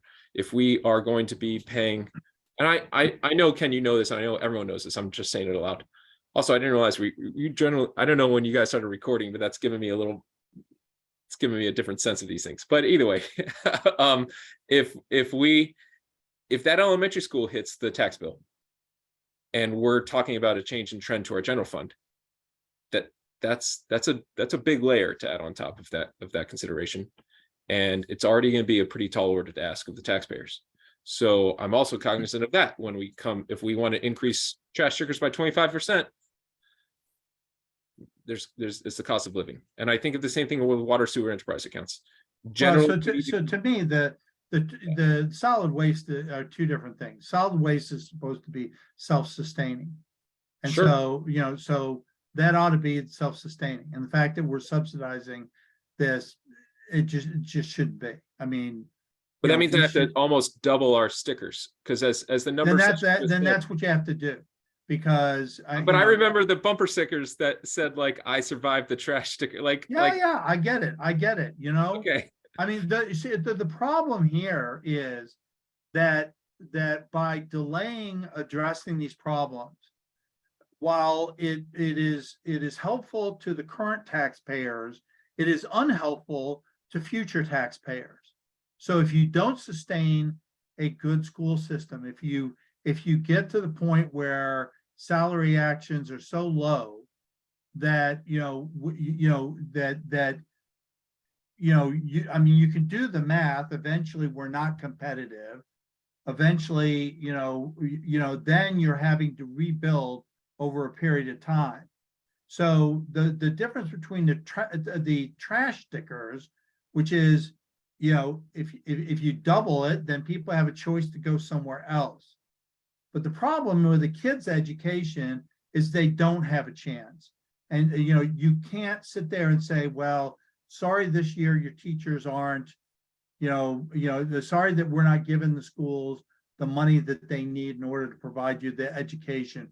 We'll do it next year or 5 years from now. We have an obligation now to be providing education to the students. And it's just my opinion that for a number of years now, we have not been giving the schools what they need in order to be competitive. And we keep kicking the can down the road. And it's unfair to the students that are in the system. And you're talking not about whether somebody's got to go out and get a different trash service. You're talking about a kid whose education is affected by that. So that's, to me, we have an obligation to address this system, which means, in my mind, since we can't we don't have anything on the expense side that we can do. And so we need to start looking at the revenue side, which means either getting more commercial development in, which is not a short-term option, okay? Or going to fairly regular operational overrides. So, I'm just wondering how many more years we're going to kick this can down the road. And I'm aiming this comment, Greg, not at you. I understand what your role in this is. We've met, Ken. And I'm not aiming this at Lori or anybody else on this call. I'm aiming this at, the decision makers who need to start recognizing that by being nice to taxpayers now, you're putting an undue burden on the taxpayers in the future who are now going to end up having to make up the deficit because we weren't willing to do it. So. Okay. I do want to move on because we do have other guests here, and that the FinCom can have more of this discussion amongst us after we've had our next discussion with our guests. I do want to say something very quick though, just because I want to make some of the narrative a little bit, from the other side. I don't want to play sides. I'm just talking about data. But the data that I have seen and that has shown is that our teacher salaries are above average in the state, as is our per pupil spending. I'm not saying that our schools have everything they need, but I think we need to be a little more careful of some of the narrative that goes out there, because the data, frankly, shows a slightly more moderated picture. And we'll talk about that more later, because I do have things to throw up and show about that. Okay, so with that, and Kevin, I see you put your hand down. So are you okay? Did you have a specific question for Greg or Lori, but before we sort of end the budget? I did have another information request. Yep. So just pointing out that we do have some debt rolling off. So I think as a conversation starter, what would be nice to have is what is the estimated total tax burden on the taxpayer, not just from the general fund, but also including all the excluded debt payments that we have and all the override payments that we have. Like, what's your tax bill going to be? Yeah, like what's the net tax bill going to be? Factor in like the general fund, the general taxation, the 2.5 increase in the general taxation, the debt overrides. I know we got some rolling off, the CPA surcharge, and all the other surcharges and everything else that I'm not thinking of at the moment. Well, I generally don't calculate the CPA, but that's an interesting, I can see if we can do that too. But usually I present that information at the February joint budget review. I have a slide devoted to, like, if you approve this, here's our estimate. However, it's huge asterisks, underlined estimate, because it's based on values that we're not sure what the value of the housing market's going to be. It's based on a number of, a number of factors, right? But we can provide you, I generally do. So yes, I will continue to try to find, just again, a guess as to what your average single family tax bill is going to be. Yep. And I'll look at CPA. I don't know if I've ever done CPA, but we can try to do that. Okay. So thank you so much, Greg, for that presentation, and Lori, we appreciate it. It's very helpful going into our budget meeting in February. As we know, these things are ever evolving, and whatever we look at in February is most certainly not going to be what we look at for annual town meeting, but this is the process, and thank you for where we are right now. No problem. Within it. So our next agenda item is a discussion with our town planner, Bill Nemser, who is here. Thank you, Bill, for being here. And also Assistant Town Administrator and Executive Director of Municipal Services, Megan Zamuto. Thank you, Megan, for being here. I really just wanted to touch base with sort of your area of town hall as we're going into FY24 and see what things are sort of on your highlights and lowlights, things that are concerning to you, things that you have coming up, things that are looking promising, things that we should just be sure we have on our radar as we are trying to build our budget message, and our message to town meeting voters going into annual town meeting time, which seems so far away, but it is not. Well, thanks for So, having us. yeah. Oh, you're so welcome. I don't really have anything particular, so if you guys just want to, Yeah, we have a get us little started. list. Okay, And I great. wish I could say that we had a new market basket coming. Greg said we don't have any of those, and I'm double checking my list here, and I think he's right, unfortunately. So, Bill and I kind of talked about this earlier and came up with a short list here of things on our mind, so that I'll run through that. And then Bill, if you have anything you want to add on, he just came off zoning board of appeals, so double decker tonight. So I think the first place to start are things that you might have questions about that we don't really have any information about anything happening. So some properties on your mind might be 111 Powder Mill, which is former Stratus, a former digital property that's owned by the Fajang Group currently. And the plan for a number of years here was to see a international school located at this location. And while we're in touch with the property owners on a regular basis, unfortunately, due to the current international climate between the United States and China, it doesn't seem like that plan will come into fruition in the next couple of fiscal years. So it doesn't mean that they don't want to and that they aren't looking for other kind of short-term projects that they'd like to see, because I think they are. But when they originally approached us, they were looking, I don't know if everyone's familiar on the committee here, but this group was looking to do a K through 12 international school with a boarding component, technology, and it sounded really exciting. It sounded like it'd be a real destination, and it would be, and I hope it will happen someday, but it's not on the books for the next year. So I just want to kind of update you there. Another property that hasn't had much movement right now, I would say, is Mill and Main. That is still half full or half empty, depending on your perspective. And it's tough right now. I mean, frankly, it seems like it's being marketed the same as it was in 2019. And things have changed. So they're looking for more office, the office climate has changed significantly. And just the current owner doesn't seem to be interested in other uses like housing, or some other uses that are allowed in that zone, there's a lot of uses available there in the HCI district. So that's a frustration that we have right now as well. But moving on to some better news, there are at least two properties that are municipally owned currently that we're looking to dispose of. And so the first one is 1 Summer Street, the former fire station. We are working with a broker in drafting a request for proposals for a developer to purchase that and for 1 Summer. And so the draft request for proposals, it's being reviewed by town council right now, but it is fairly broad to allow for creativity from a developer to see what they could envision there.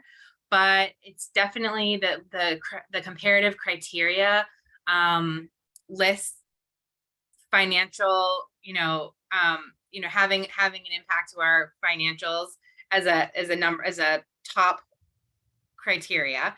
And it also lists how is this going to be meeting our master plan goals, our community development principles, and also our housing production plan. So we're trying to be fiscally responsible here, but also, since it's such a prominent location, we're looking for proposals that can, meet the needs of our downtown. So I don't know exactly what the timeline will be on that. What I was hoping to do is have that on the Springtown meeting, so we could have the town consider the vote to dispose of the property. And what I was hoping to do is get some information, and potentially have a buyer at that time, so that the town knows what it would be when they sell it, trying to learn some lessons from the Coolidge School, and kind of stack that up so that everyone feels comfortable making such a big decision. So that's the plan with One Summer. Further down the street, 6163 Summer is the it was former home of Art Space. They will not be renewing their lease, and so we will be the town will have this building, and we're looking into options for what to do. So the select board has been working to create a committee, a working group, to explore all options there. So I don't know, no one knows exactly what that will be, but they're considering, we're working on a draft charge of this committee here. And again, the theme is, how is this meeting master plan goals? How is this meeting community development principles? And also housing production plan is a key player. So a couple other projects that are on their way. You may be familiar with 115 Main Street, right next to CVS. That is moving along. It is going to be, I think, Bill, correct me, I think it's 26 or 28 housing units.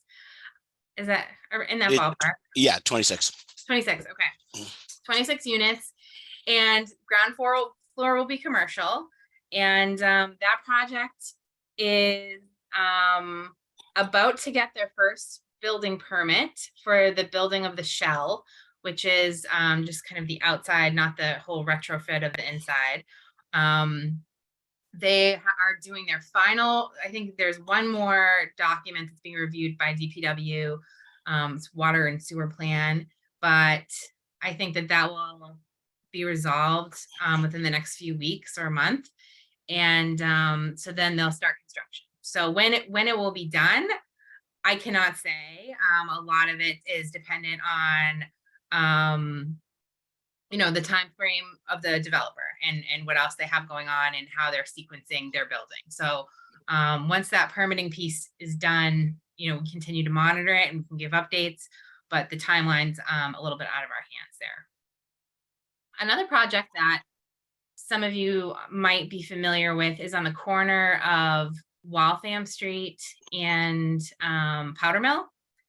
This one is a really long address. It's like 2-4-6 Powder Mill, and I think like 24 Waltham Street. So we've been calling it the Stack Development, which is the developer's name is Adam Stack.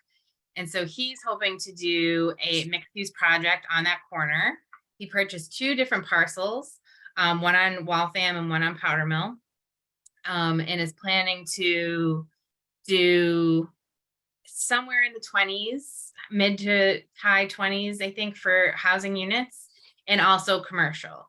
So that project has not come before the planning board for a special permit yet, but they're starting to go before conservation and getting their work together. That's a tight site right next to the river, like on the river, basically. So there are certainly some environmental concerns and things to be aware of as we move it forward, but they are getting their professionals together and getting ready to apply for that project. And I don't know the time frame for that one, but that's moving forward. And then Powder Mill. So we're working with we have a grant through MAPC, and we are doing all sorts of public outreach. And the hope there is to rezone and allow for more uses, allow for more access to the river, and eventually increase housing density along that corridor. So that effort is underway, and I don't know, Bill, if we have a timeline for when we think that like the zoning efforts will be ready for prime time. Well, for prime time, probably I would think before the first of next year. The goal, and it's ambitious, but would be that we get it on the 2024 spring town meeting.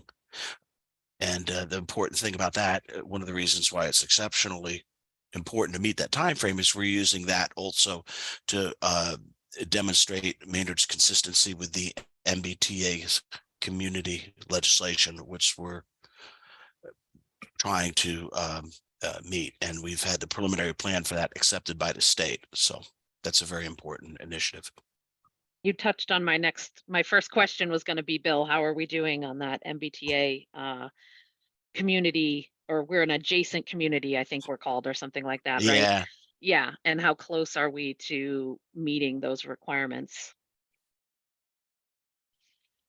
Well, so we've submitted our plan, which is to identify the area that we need to have the correct kind of zoning, and that is going to be Powder Mill, because since we already have the grant, we're already doing a lot of the public outreach, and it meets the acreage requirements. That was we explored some other areas, but that was the winner in the analysis, and so that's part one, right? You have to get that in, and if you don't, then you're not going to be eligible for any grants, basically, from the state. So we got that in, we got it accepted by the state, and the next piece is to work on the zoning, and you have a little more time for that. So that's where we are. We're right where we should be. We're ahead of some communities, and probably behind some others, but I'd say Bill's been working really hard and has a direct line into the state agencies that are working on this. So we're definitely in good hands. So what is after we can lead a horse to water, but can we, are we forced to make it drink? So if we switch our zoning and we make everything, welcoming and we've got all the requirements down, but we still, we have to have a developer come through that wants to do anything, right? Or it's just the zoning. We have to have the zoning. So it's mostly just we have to make it acceptable, but there's no requirement of any particular to addition. Create the housing. The housing creation, it's a kind of, if we set it up, they will come mentality. If that's how I understand it. So I think, I think it's also getting the town meeting voters to understand that development is as important as it is, and that they need to start getting behind some of these development projects in order to see tax revenues come in. So I remember going to, I chaired the planning board when we were doing the Market Basket, Maynard Crossing. And I had people suggesting 58-acre community garden go in place of shopping center.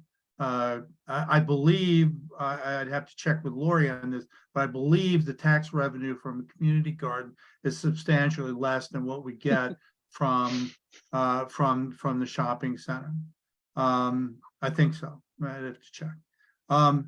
I heard I was at some of the ones with Jimmy McDonald's project next to CVS and heard people talking about that.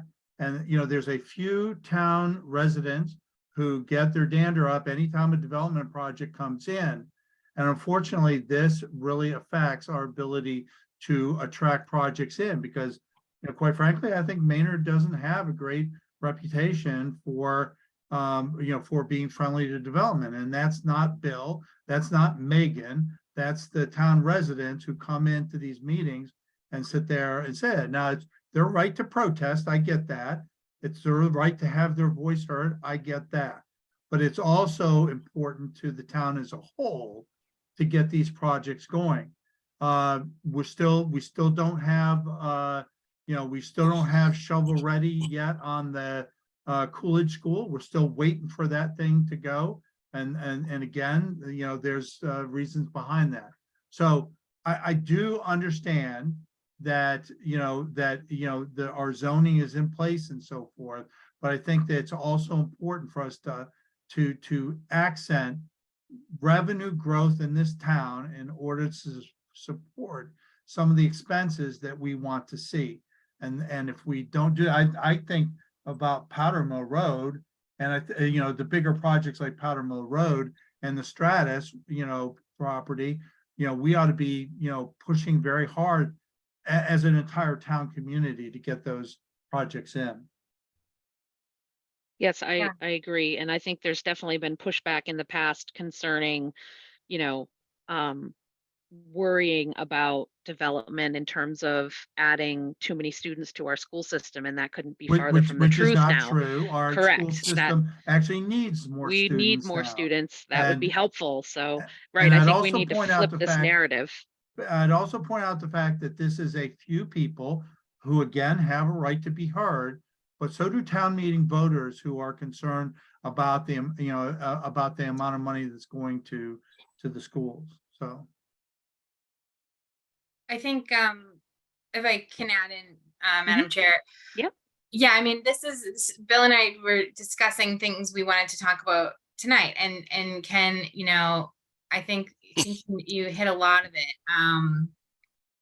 I do get my back up when we say that we're not business friendly, and I know you said it's not us, but I try to say we are business friendly. If we're putting it out into the ethers that we are. Absolutely. We're a great Absolutely. place to do business. We're a great place to develop. We'll hold your hand, but we want you here. So that is the message I'm putting out. But I get what you're saying. Oh, no, I would absolutely agree. You, Bill, others are very much there. But I also sit in on the planning board meetings and I listen to stuff that's going on, and it's, you could, developers could be forgiven for, for sitting there, sitting there wondering how development friendly the town is, Yeah, not no, I get it. not the town municipal government. I know. But what I really wanted to say is what I tried to lay out for you tonight, and what I'm working on with creating an RFP for One Summer Street, creating drafting a charge for the 61-63 summer, is we all need to be looking at the same playbook here for how we're making decisions. We need to be looking at our guiding documents. And so I think that when we're doing all of our decision making across leadership channels, appointed, elected, all, town staff, all of us here together, we need to be moving in the same direction. And so when we're faced with folks that may not like a project or bringing up valid concerns, to turn to these documents and to the zoning. I mean, when we're looking at the downtown overlay district, I say a lot, zoning takes 2/3 vote. 2/3 of town meeting agreed that this is what is allowed here. So that means something, that is saying this is what we want. So to turn it away for other reasons, it's hard. So to have all of us kind of turning towards this is what we say we wanted here. Community development principles has been around a while, but it says one of our main things we want to do is focus on infill development, responsible infill development. And that's really all we can do now because we're pretty developed as much as we can be. So when we're getting projects that are pitched, across to everyone here, economic development committee, anyone, we need to, I think, have kind of the rubric of our principles and our goals and be honest, is this going to move us in the direction we're trying to go? And let's list why, I think the decision making across the board has to match those main documents. I think too, sometimes we have to give have a little bit of balance in what we can and what and where our hands are tied a little bit. Certainly, we would certainly love to have Mill and Main have a really, gung-ho leadership there, but we don't own that property. We Right. can't, there's only so much we can do. And hopefully that will, change in the future with something to do with that owner. But, it's tough and it's frustrating when we have this beautiful, you know, the mill is the heart of our town, our history and our, you know, just one of the things that makes us Maynard. And so it's a little frustrating when it's, you know, partially out of our control to really bring it to what it should be. Sure. And that, Yeah, yeah. Oh, I'm sorry. I didn't. I was no, just no, go ahead. So one of the things that we've done, we kind of tried to, you know, we didn't want to raise expectations, but we actively try to cultivate developers that are experienced with us to come into Mill and Main on top of it. So, you know, one of the things in my opinion, that everything that you guys are talking about kind of reflects is that it's a cultural shift in Maynard to being a proactive economic development rather than a reactive, and instead of, well, this is why it won't work. Okay, we have to shift to how do we make it work. And so we've tried to do that. We try not to make a because it's difficult to, like we said, we've brought in developers that are familiar with this type of thing, mill conversions and whatnot, and had the conversations, and eventually probably ownership will change, or management. Well, management's supportive actually, but the ownership probably will. But for example, what some of the sins of the past that we can undo. For example, taking Mill and Main and taking the idea of residential conversion on any scale, because right now you have restrictions, but it could be developed almost half of that property. Now, we don't have the water capacity, we don't have the sewer capacity, but that aside, the zoning mechanism is there to facilitate that. What's not there, or what actually is there that we have to, in my opinion, amend, is there's an existing development agreement that was done that restricted this to 1-bedroom units, and you can't have this, and you can't. So anybody who was looking at that would come in and say, well, gee whiz, do I really want to build a 500,000 square feet of 1-bedroom with this, and none, you can't have this. And so one of the initiatives that we've been talking about is how do we get that, how do we renegotiate or open that development agreement that exists to make it more pragmatic and enticing for potential development. Because you're right, it is private property, and there's only so much we can do with it. But you know what? The downtown overlay district, the development that has constituted the bulk of what we've been creating, is all done under downtown overlay district with the density bonuses, creating the affordable units. But it's been small development in scale with the community, in scale with that area. We could do the same thing with Mill and Main, but we can only, like you said, we can only do so much with and it's, oh my God, you read a Planning Geek magazine, you get all excited about it, you get all the people over, and they're like, no, like, you know. But I think that's a great point. And but to me, it's how do we shift Maynard, including leadership, all kinds of leadership, not just elect, I mean, everybody, community leadership, whatever, to accept that what Ken and all of you have been talking about, the need to generate revenue requires a proactive mindset for economic development. Mm-hmm.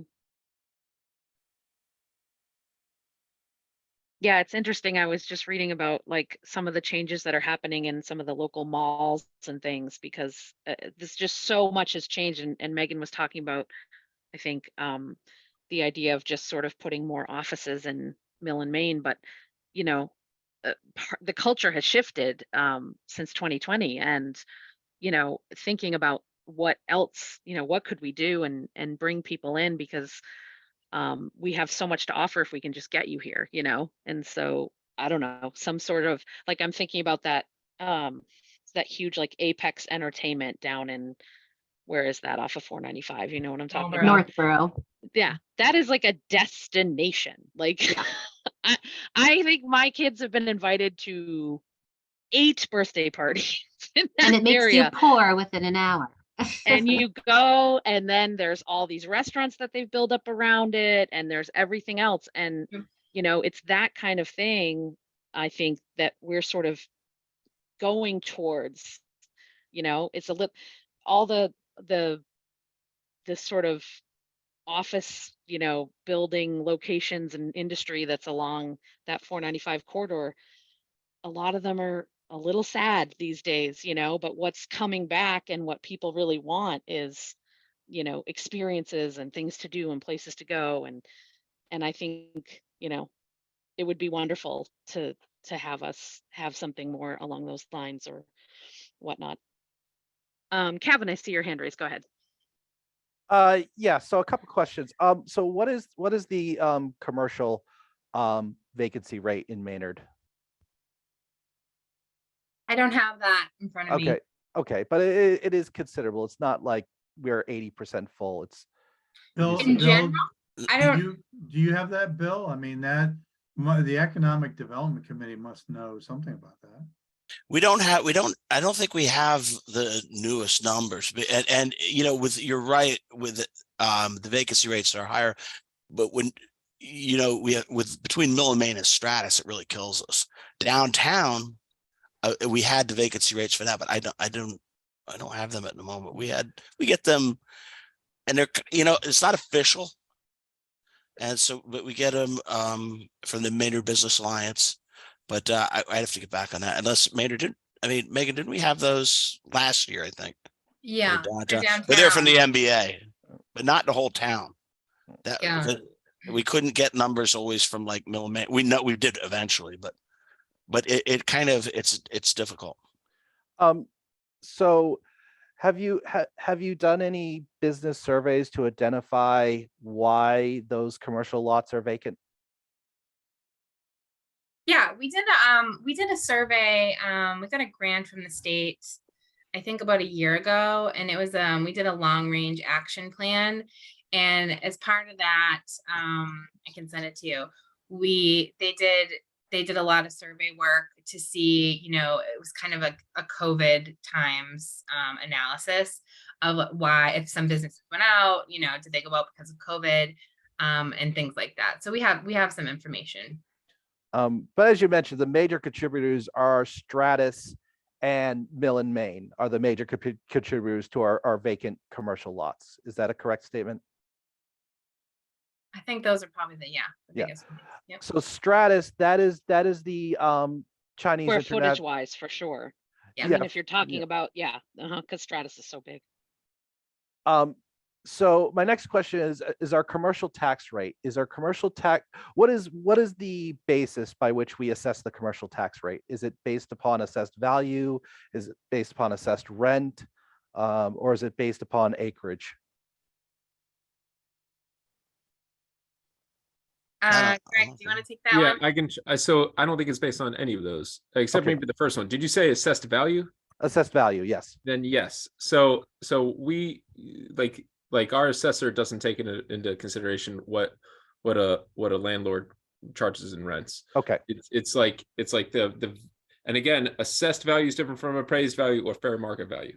Yes. So it's assessed value is mostly a market study. So like our assessor or we also have contracted assessing, like, because one person can't do all of it, but so it's based mostly on the market, and then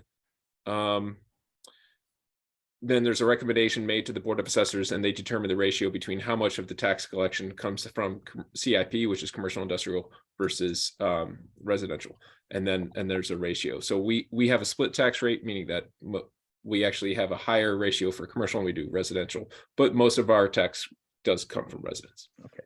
So is there if I have a building, let's say I'm a commercial property owner and my building is half vacant, would that reduce my tax burden if I actively chose to keep that building No. half vacant? Okay. Because you pay according to the value of the property. Okay. So even though you're not using the property, we don't care. Okay. That's on you for not making money off the property that you're paying taxes off of. Okay, because there are different assessment rates. Like assessed value could mean like some calculation based upon the rent you are collecting, like the market value of rent you're collecting. But there's multiple ways value could be assessed. You could also do an estimate of like land value plus equivalent construction cost. Well, that's a good, so there's a difference between the value of the property and then the value of the land. Yeah. So the building, and then if you go to you can Google it, Yeah. and you can look up your own home value. Yeah. Like, you can just see that you're paying for your land, and you're paying for the improvements to the land, so a building or pool or whatever. Yeah. So if I were to say, let's say I'm a commercial property owner and I was to make an improvement to that property, would that increase my tax burden? In all likelihood, yes. So Okay. So you'd pull a building permit, and then that building permit would, for whatever the construction may be, there's a certain value. Presumably, you're making, as the term implies, improvement to your property, and therefore there's an increased value to that. Yeah. So yes. Okay. Because what I'm trying to do is I'm trying to wrap my head around why these property owners are not lowering the rent. Because if like, why are they, I mean, at some point it's actually an active choice to keep a property vacant, because you could always lower the rent to make the property more appealing. So, I mean, there's probably an active choice, because someone's looking at this, and we've had vacant commercial lots for some time. Property owner looking at that, looking at it and say, oh, I'm half full. Can I jump in here? Yeah. I'm not sure this is part of our purview is to speculate on private market. But I'm Yeah. wondering if there's some perverse policy that we're doing that's incentivizing. It's not on us. We're certainly not incentivizing it. Okay. There may be something with like a loan of a property and like an underwriting. I mean, I know that I understand your question, and I don't understand the real estate mathematics of it completely myself, but I can tell you that it's not a result of a municipal action. You're assuming, Kevin, that they're looking at these properties as individual properties and making decisions based on individual properties rather than what is the reality of it is one in a portfolio, and they're making decisions based on portfolio. Right. And for the case of the Beijing Royal School, I mean, they bought that property with the idea to make a school, and so they're not sitting there most likely thinking about renting it out, like they were sort of just in limbo to what to do with their own property. So that's like a different scenario as well, because they're not, a management company that's looking to rent that property out. It's worth probably remembering also that a couple of years ago, well, now it's probably 3 years ago, we did draft a vacancy bylaw for vacant commercial properties, because it had come up. And at the time, we took bits and pieces of it and brought some forward, but we patterned it on a couple of successful policies that are out there. But this was predominantly downtowns that had vacant space, and I said, well, if it's vacant over a certain amount of time, you have to register it with the town for the purpose of both marketing the property and utilizing it in terms of for like cultural or artistic displays, things like that. And we did that for a while. At the time, the town wasn't ready for it, but I don't think it's that far out of an initiative. So it's out there. No, I agree. I mean, Revere has a good one that they've used or at least at the time. I haven't read about it more recently, but it's worth looking at again. I mean, whatever we could do, I mean, I think these property owners need a little bit of a nudge to either rent the space out or sell it to someone or sell the property to someone who will. Because vacant lots are kind of a burden on a town. That's, if you're charging the rent too high, that's local receipts that we're not receiving. That if we had office workers in there, our local receipts would go up. But Kevin, people have a right to use their property the way that they want to. You can, probably the only way that you can really do something is along the lines of what Bill was talking about in terms of, vacancy restrictions and so forth. I mean, there's other things you could do. I mean, I'm not saying this is the finance committee's purview, but there are other ways to incentivize development, like switching the tax assessment more to heavily emphasize land value as opposed to development value, which if someone's occupying a wide area, but keeping it like open land, for example, their tax charge will be higher and they're going to be incentivized to develop that land because they need to cover that tax burden. And the tax assessment, pretty much that sort of tax assessment would penalize kind of the land speculators and incentivize more of active development, people who would build office space and actually fill it with people. But I'm just throwing it out there as just an example. I'm not saying that's finance committee's purview, but there's probably other bylaws like this vacancy bylaw would also nudge property owners to start filling that space. Yeah, and I think, but I guess just to kind of manage expectations when we're talking about vacancy, a potential vacancy bylaw, I don't have the staff to do that.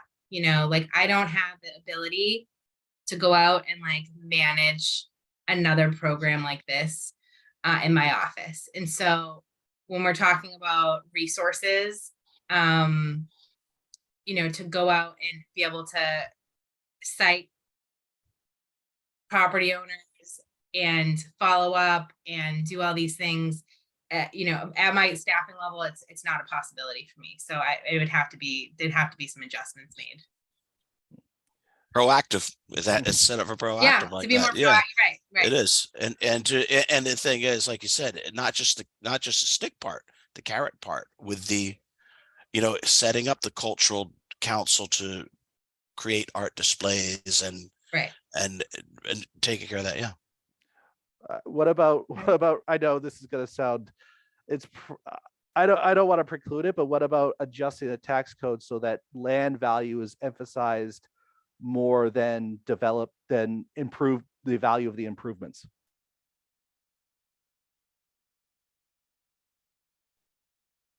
I don't really know, Kevin. I'd have to look into that one. Yeah, that I don't know. You always have to know if your actions are going to deliver the result that you think they're going to. So I think we would have to really study, the outcome that actually comes from that. Because, you may think it would do this, but we would have to be sure that it wouldn't do Y, which is like not what we want, that it would definitely do X. I mean, financially, like as a percentage, the more you develop a property, once you start emphasizing land value over improvement value, the more you develop your property, the lower your tax rate, your effective tax rate becomes, because you're generating more income off of those improvements. And so, your income, if you think of improvements as revenue generators for a business, if you make an improvement, you get revenue in and you're paying less tax rate on that effective revenue that you built the improvement off of.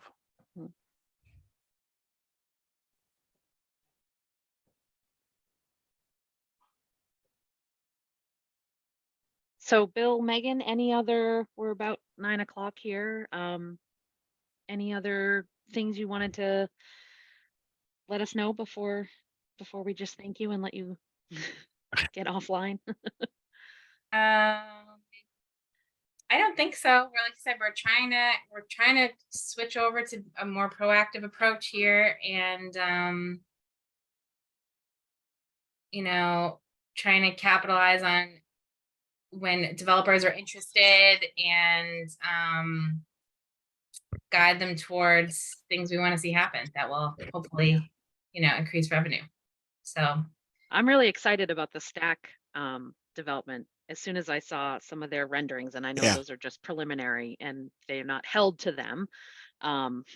Ergo, some of the things that Saracen told us they were going to put in, like the bridge over the pond, which I'm still angry about.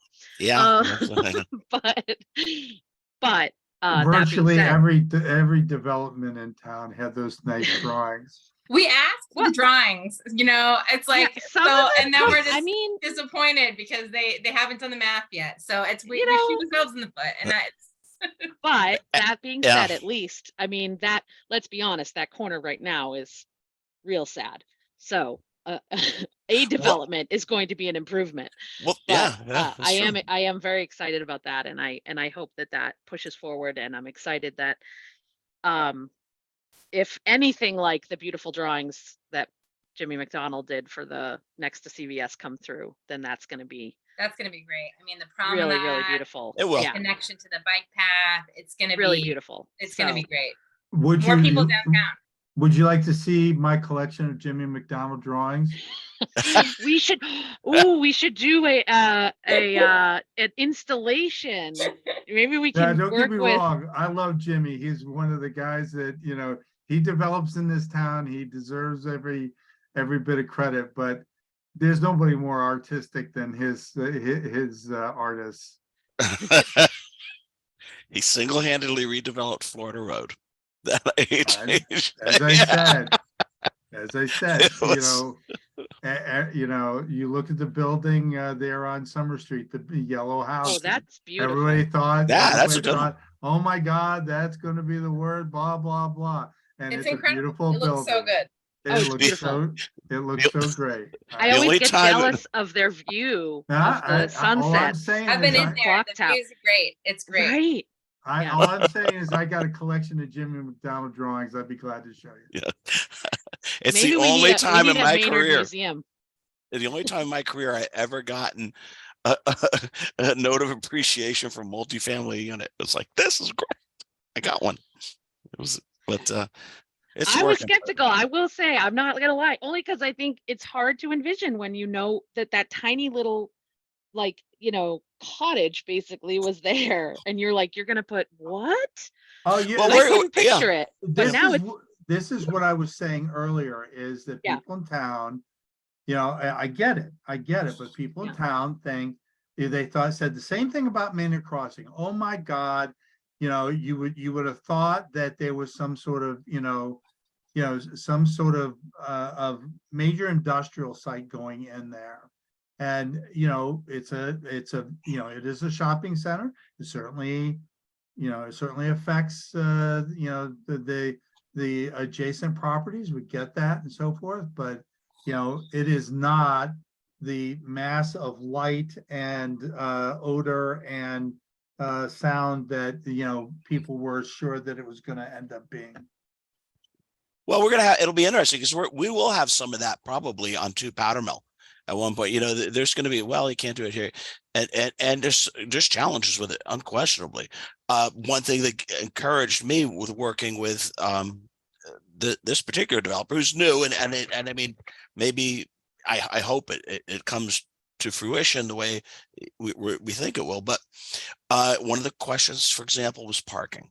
Are you going to be able to get parking? And so he procured 5 additional parking spaces adjacent, and so stuff like that ahead of time without being told to do that. I kind of like that. That's the way it's thinking. So, okay, so there's some offsite, parking available, things like that, but good things in general. But this okay. was great. And I really appreciate, and I know Megan and I have talked about having the opportunity, working closer with FinCom because it's a big help to us. Oh, well, thank you. I think you're a big help to us. So I appreciate it, and it's always helpful to hear your perspectives, and keep us informed. Good news. We like good news. And Megan, I was just parking on River Street. Sorry, this is a bit of an aside, but I'm like so thrilled that is not so scary at night. Like Was it it used to great? be. The It beautiful was like, lights.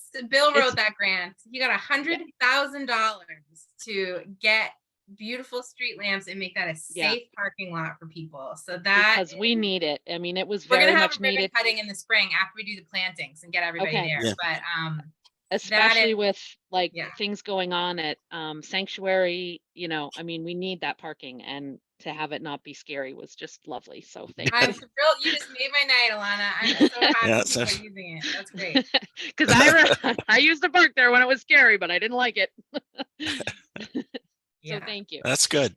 That's All right. testimonial. Yeah. Thank you all. Have a good night. Thank you so much. Bye, Thank you everybody. for being here. Bye. Thank you All for having right. us. And so we will move on in our agenda to more planning for our budget meeting and our messaging there. Greg, I don't, it's after 9. I don't want to make you stay any longer either. So just want to throw that out there. If What you're about my partner in crime, Lori? I don't know what you Yeah.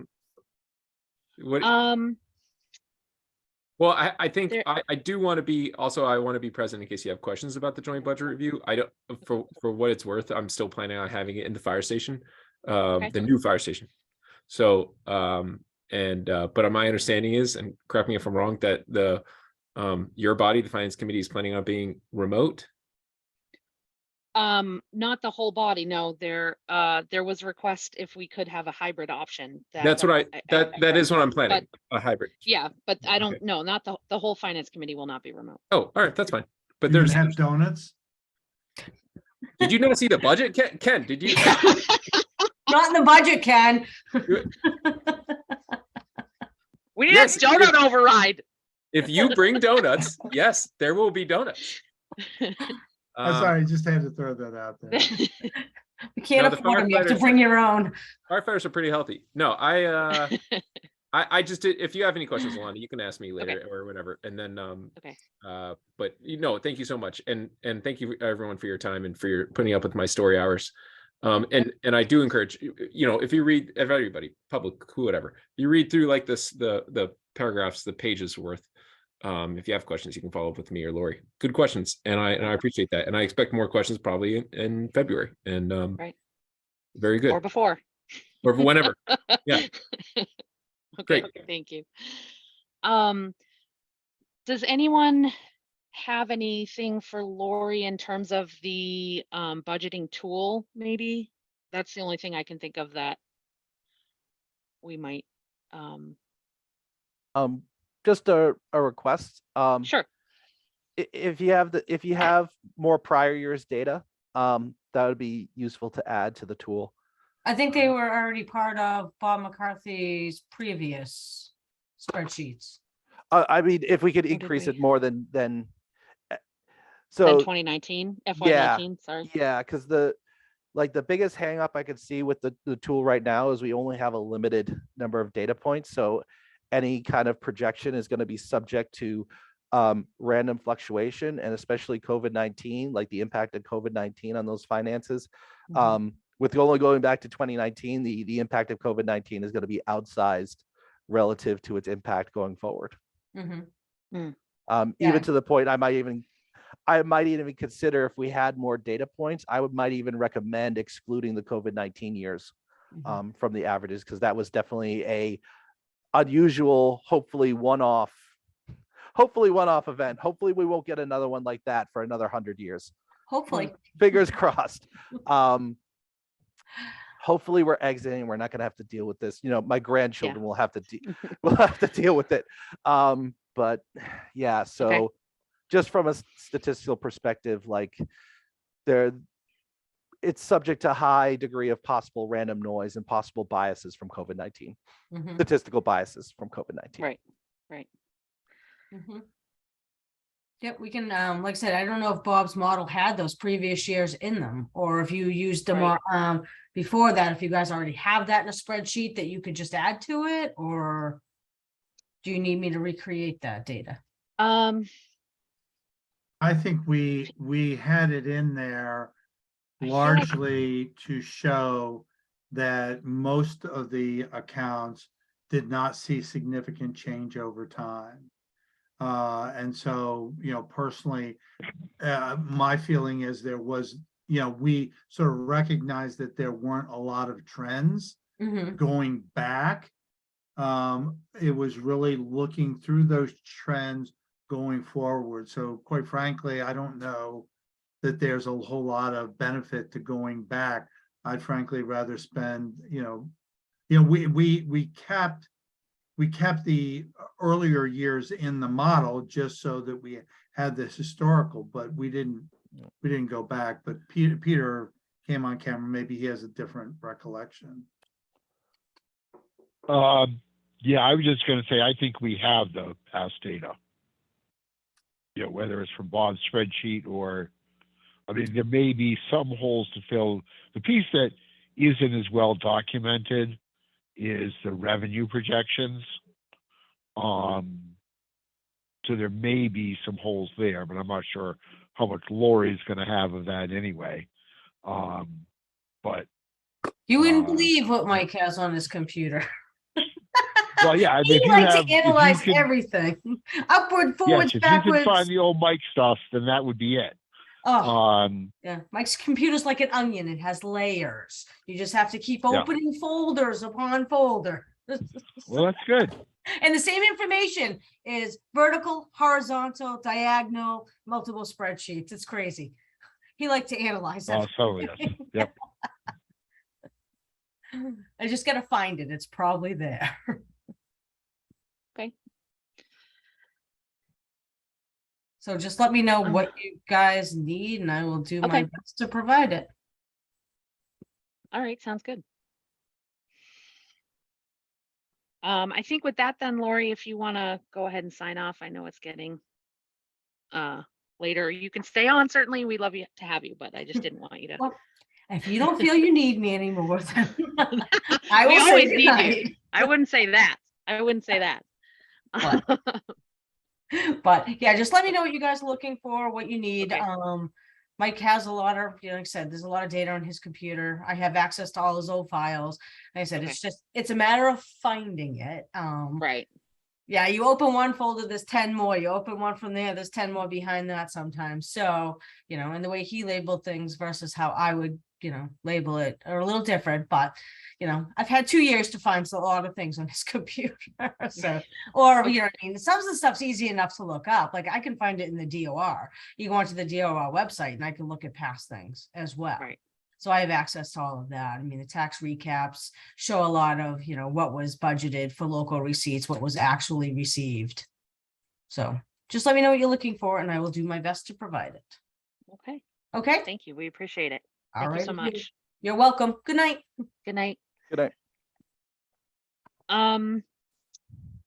Okay, so preparing for the budget meeting for a little bit, we'll talk about this. And also our next meeting, I believe is, sorry, just getting my calendar. February 6th. February 6th, right. And so the budget meeting's the 11th. So we have one more meeting before that. And my thought was it was likely just be preparation for budget meeting. But if there is any request for particular visitors to come, I'm certainly open to seeing who might be available. I know we were gonna hold off on some of our budget presentations till after the meeting. The DPW was one of them we're gonna do later in February, as well as I believe another discussion with Capcom, because they're, again, as Greg said, just finalizing their plan for the year. So we wanted to make sure that they had that before we met with them. But in terms of our budget message, so I have had a discussion with Jeff Swanberg, the chair of the select board, about the meeting and how we want to go about it. So we are planning on having a presentation time for both the FinCom and the select board to give their thoughts after Greg does his budget presentation. And then there also may be a bit of presentation concerning the Green Meadow project, because that's really one of the big, or the biggest financial undertaking that we have going on right now. So there was also thought that we should give that a little bit more weight and discussion at the meeting as well. So that's the plan for the meeting. And in terms of our messaging for the meeting, now that we've listened to Greg's general talk, I'm sure his might change a little bit from now until then, but that was pretty close. Wanted to look at some of the highlights, some of the things that we want to be sure we put across in our messaging. So I will start with one topic that I want to have a little more discussion on, and then I'll open it up to everybody and make sure that we can come to some sort of decisions. I sent around today some data that I had gathered, also a really cool tool that was shared with me from the DOE, where you can put in, you have our district and then the state average, and then you can do a comparable district. And it looks at, this is for school spending, and it looks at total per pupil expenditures, average teacher salaries, and then some spending above or under foundational budgeting and required budgeting. So if you take a look at that, I think that was really interesting. There's a lot in there too. I haven't poked around entirely on that site, but it did have some really good information. And looking at, yep, go ahead. There's also a spreadsheet that you can download that you can generate the comparables for that seem to be better performing than the online tool. Oh, okay. Although it was FY 2021 that had all the numbers for, but you could see the per pupil expenditure. Yeah, I mean, a lot of the state tools and the things, they're a little behind because, you know, that's just how they work. I mean, I know right now that our school system is still finalizing its DESE report for FY 22. So that's it. That is sort of just the nature of the beast. So I do think on the topic of evaluating the school financials, there is a lot of context that needs to be added, particularly around the comparables. The first item of context that I would highlight is that median family income map that was emailed early in the day. Do you want, I could share my screen with it, or do you want to share the screen, Alana? Sure. You know what, I realized I forwarded something from you, but I'm not sure that the map came through for. So yeah, go ahead.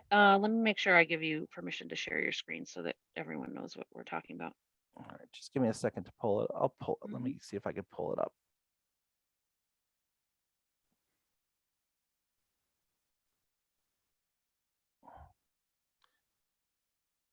Okay. Let's see if I'll have to download. Let me download it and open it.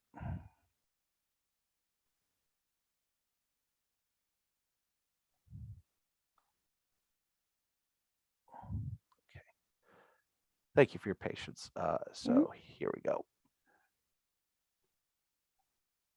So this is a map of every town and colored by median family income.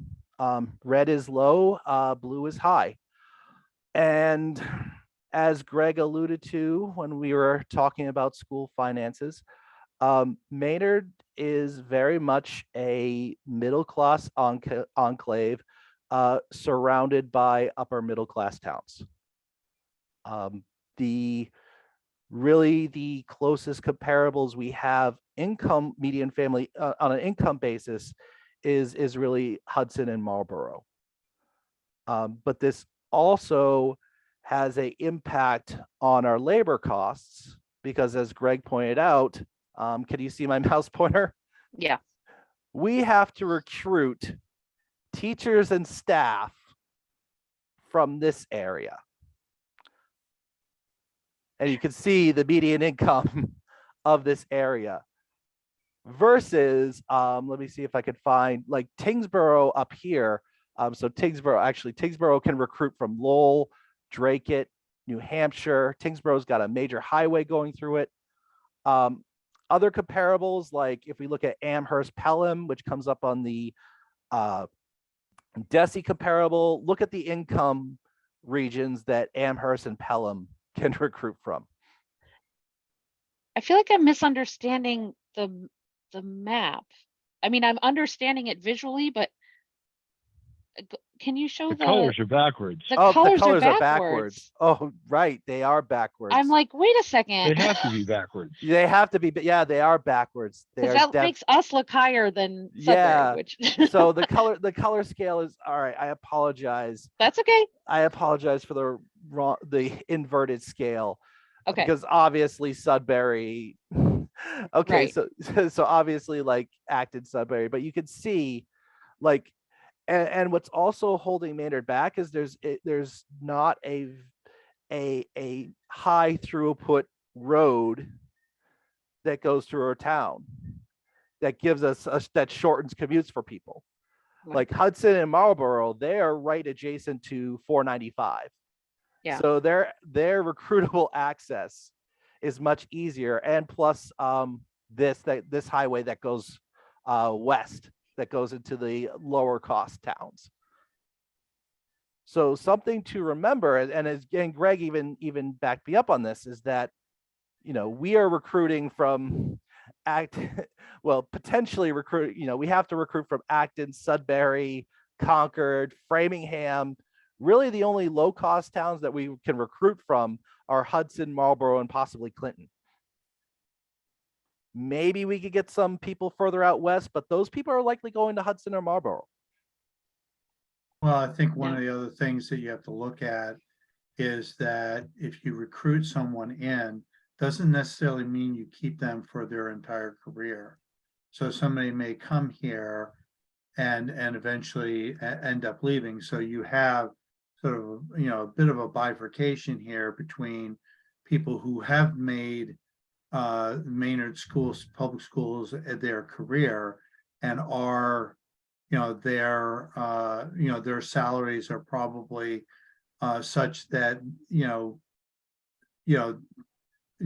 the ones that sort of push the average salary up within the system.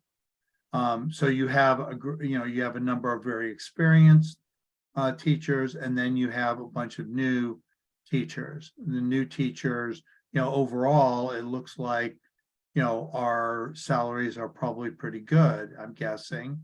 But that's because you have some people who have made it a career here and their salaries bump that up, but then you have younger ones that are not. And so even if you do recruit somebody, even if you recruit somebody from many towns away, they're not going to continue to commute for that long a period of time. So I also want to bear this in mind when we start talking about comparables, because, you know, DESI suggests Tingsboro, which is like adjacent to New Hampshire and a bunch of low cost towns, or Amherst Pelham, or even the comparables that Greg sent over really have a different labor force profile than we do. That being said, what I would advocate for the comparables,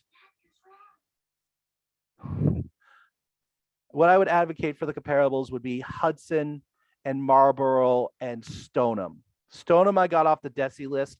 Hudson and Marlboro are just based upon geographic proximity and median family income similarity.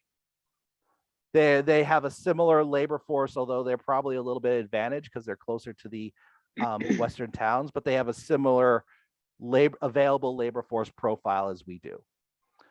So I did that analysis. So the thing we have to bear in mind, 1 second, my son is trying to get my attention. That's fine.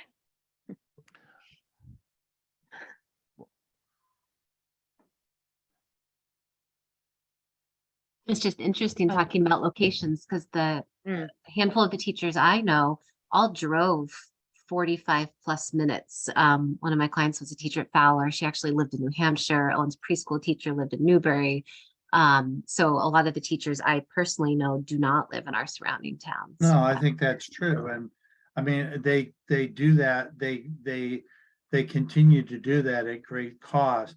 So, you know, I mean, the school system obviously would be able to, you know, certainly has information on where we're actually recruiting teachers from in terms of new teachers that are in the system, as well as who overall we're, you know, we're retaining over time. My point was, Katie, I agree with you that we don't just recruit from around, you know, around this Right. area. And the school system would certainly have information to either, you know, validate what Kevin was saying, or sit there and suggest that we're in fact recruiting from a broader region. Right. But my point is that if you take a look at the Maynard school system overall salary, it's easy to sort of think that we're in a good situation because we probably rank fairly comparable. But that's because you have a bunch of teachers in the schools that their higher salaries are offsetting the lower salaries Yeah. that teachers. And I would guess that if you went to, you know, if you went to Sudbury, if you went to Concord, if you went to Lexington and a bunch of the other higher, their starting salaries are probably, you know, substantially higher Higher. for new teachers. And so they're able to recruit in. But Yeah. why would you think those school systems don't also have the higher paid, like longer tenured Oh, they do. teachers? They do. And Right. but my point is that, you know, if you're trying to compare overall salaries, it Mhm. ends up becoming very difficult. But you really have to look at the starting salaries of relatively newer teachers and compare the salaries of relatively newer teachers to those in surrounding districts. That becomes a little harder to do, because that tells you how easy or what kind of challenge we might have recruiting in. Now, I will freely admit that my own knowledge of this is several years old. Okay, because it's, you know, it's been a long time since I was on school committee and a long time since I was paying attention to this. But my guess is that the, you know, bubble has not moved that far. Kevin, did you want to finish your thought before you were interrupted there? Yeah, so my wife got in a car accident today, so everyone's a little Oh, bit I'm so shook. sorry. Yeah, it's the blizzard, and she was commuting, so everyone's a little bit shook up. So I may have to drop Yeah, that's fine. unexpectedly. That's fine. You do what you got to do. But so I think I added enough context. I was gonna move on. So I mean, to your point that you raised earlier, Alana, about our out of district costs. I mean, sorry, not our costs per pupil and comparing it to the state average. Yep. So one thing that we absolutely have to factor in is that we are not only are we a middle class enclave in an upper middle class ocean, so to speak, but we also are a small district that has to bear fixed costs. So Yep. what do I mean by fixed costs? Like, let's take Green Meadow, for example. Your Green Meadow school, you have to have a principal, regardless of the head count in that school. You have to have a principal. You have to have, or let's move it to the high school. Let's talk about the high school for a second. High school, you got to have a principal. You got to have a custodian. You probably have to have a librarian, and you probably have to have a guidance counselor, regardless of how many students are enrolled in that school. Mm-hmm. And so when you're in a small district, those fixed costs get spread across fewer pupils. And so the reason you see a major contributor to our per in-district pupil cost are those fixed costs. And I could pull up the financials. So what I did is I pulled the comparables of Hudson, Marlboro, Stoneham, and I started subtracting out the fixed costs, trying to get the comparable per pupil cost comparable to each other. And as expected, when I start subtracting out the fixed costs, they start to level out. So Hudson is actually higher. We are actually comparable to Marlboro and the state average, and Stoneham is coming in lower. Mhm. The one item in my analysis that is shaky are the benefits. Yeah. So the benefits are the benefits we provide are higher than the surrounding towns. So if we were interested in finding like cost savings, I would probably recommend looking at the benefits. But I think to add some context to what you said earlier, Alana, most of the cost differences that you see of us relative to the state average is borne by fixed costs that are just spread across fewer pupils. Yeah, but that's just the nature of our, like, I understand what you're saying, and I do see I do see like what you're trying to do, but I'm also not sure how that particularly changes our funding or what, you know what I mean? Like, I'm mostly just trying to look at a little more like forest through the trees, that we have, you know, where our school is at, how we are doing, because there's talk about needing, you know, potentially needing an override for operations, or the narrative that's out there in general is just a very negative one about how much we support or fund our schools. And to be honest, every data point that I have looked at and that I have shared does not back up that narrative wholeheartedly. It says we are either kind of right where everyone else is, or in a lot of ways we're above.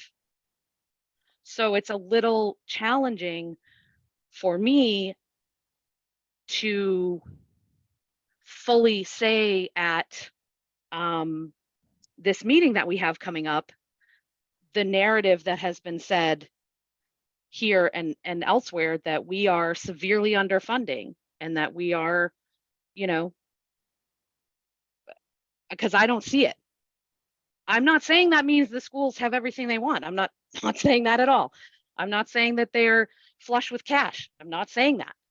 I'm just saying when we are looking at how we move forward with our budgeting and our, you know, what we can afford and what we can ask our community to do in terms of, you know, tax burden and things like overrides, I don't see the dire picture in the data for Maynard.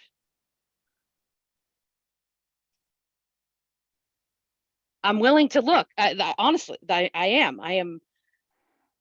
That's part of why I've done these things, and I have looked. And the sheet that I sent that was percent increases over the FY 19 to 23 for now, I think 8 or however many comparables, because I tried to add what Greg said was the ones they suggested. We're not bottom of the barrel here at all. Well, can you talk about that spreadsheet of increases you sent, though? That's the DESI information? Or sorry, is that based on town budget? Sorry. I looked at your spreadsheet earlier that Yes. talked about the percentage increase. Yes. That is the DESI info, though, or the town info. This is the comparable schools budget. Those are from town budgets. I couldn't, because most of the DESI information is behind. I wouldn't have been able to get through FY like 23. So those are coming from like town budgets. And that I went to the towns to find. So do you know so I think a lot of these are, so Hudson, I would categorize as a comparable because Hudson's our neighbor with the same labor, with similar labor force challenges. Millis, all these other towns really have a different situation than we do. I mean, they all, yeah, and Yeah. that is true. Yeah. The first, I think 7, I think it's or 8, those were from I believe those were the towns that Jeff Swanberg's data for varying reasons. And you can go back and look at how he figured it out, where he was trying to look for certain comparables based on a variety of reasons, and those were the ones that he came up with. And then the others are the ones that Greg sent as being from an audit. So we could debate comparables for sure and change which ones they are, but Yep. That's So- why those are the ones that I did. And or you can go look at the comparables on that that website as well. So I did. So, I mean, once you subtract the fixed costs and the benefits, like we are looking at, I mean, I'll just quote the numbers for you. Like Maynard spends minus the fixed costs and benefits, 13,381 per student. Stoneham spends 12,389 per student. Hudson, and this is probably why they've decreased they're not increasing their budget as fast. Hudson spends 15,086 per student. And Marlboro is actually the closest one to us, spending 13,658. Interesting enough, that this is also very close to the state average, which is 13,518. I mean, you guys should see this spreadsheet, but I'm interested in Marlboro because Marlboro has a similar spending profile that we do once you ignore the fixed costs. I'm interested to see, for that reason, because Marlboro is very comparable to us, what their budget increase is. Hudson, I can understand why they've probably stopped raising their budget so much, because they are roughly they're roughly like 20% higher on us on our actual, like, on the variable rate spending, on the the spending that scales with the pupil. And Wait, Yep. Kevin, did you send around the spreadsheet you're quoting from? Or did Alana? I did present it to Alana. I could share it again if you guys want to see it, but it should be. I sent there. something. Hold on. Which one did I send? No, I You think I sent the did. income one. I Sorry, could share my- Education cost analysis. Is that Yep. what it was called, Kevin? Education cost analysis. I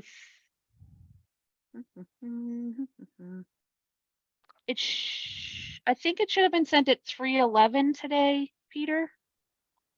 All right, sorry. Okay. Oh, that one. Okay, yep. Okay. Yeah. Okay. Sorry, I just was trying to follow okay. along. Yeah. No, absolutely. Oh, but this is this one. Oh, all right. So you're then manipulating this when you talk about pulling out fixed stuff? Yeah. Yes. All right. I mean, if you did that, Kevin, and want to send that around, I think that's somewhat useful and interesting. Alana, to your point on your comparable schools budget thing, I kind of get what you're saying, and I'm tying the numbers now. The only thing I'd kind of point out is, FY 22 increase at 3.4% was below our historical. And the FY 23 increase is 2.5. FY 24 is 2.5. I don't think, we think school cost of teachers only goes up that much. And and they wind up using up more than that in contractual increases. I just think we're tailing off in what has been historically okay support. And I just don't see, I mean, we're now into this trend where if you look at Greg's budget, I mean, we could cut everything else to zero and we're still not going to get the schools up very high. Right. And we do face an ongoing issue of, this is going to be the situation. So the historical numbers you're citing are really going to wind up being more like 2.5% going forward. And I'm not sure that's adequate. I also do want to emphasize that, and I'm gonna share that what I sent around. That the budget we give is about 60% of their whole picture. But that's the same for every town. I know, that's Well, wait, 100%. you sent this around too? I think I Oh, did. okay, that one. Yep. Okay, sorry. Yep. Okay. Too many dang emails. I know, sorry. No, That it's time of fine. year. It's just hard to pull them up. No, and I know that All this right, is but Esther this is doesn't. true. Oh well, Esther's small. This year it is. The next two, because this, and also I have to MSBA remind, doesn't this count. is FY22, because again, this is the kind of thing where I can't get the numbers yet for FY23 as we're going into FY24. I did it for FY21 last year. And so now we can see, at least we have 1 year over year. But it's, I just think we also need to make sure that, again, we're thinking about things as more of a whole. And when we talk about free cash and where it goes, a lot of times a bunch of it goes to the schools. When we're talking about CPC, when we're, the debt service, there's a lot of other things in there that have to go toward, or that go toward school budgeting, not just the town budget line. But I mean, Alana, if you look at towns in Western Massachusetts, like 80% of their, like they don't have sewer, they don't have water. It's all private service. The only expense is the schools, really, and town hall. Like that's the only expense. So I don't know what you're getting at here by saying that like a large portion of the money goes to the schools. We have like way more services than some towns that benefit everyone. I mean, that's that's part of our big challenge is balancing that, because we aren't the kind of community that, you're on your own for sewer and you're on your own for trash, and we're not that community. So that's exactly what all the things we have to keep in mind.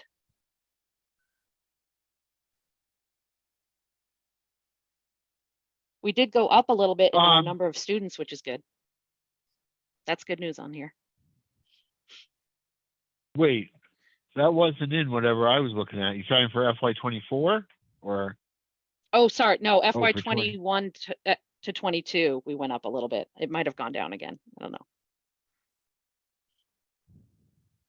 No, I guess I was looking at Kevin's thing, but that ends in 21. Okay, that's right why it was.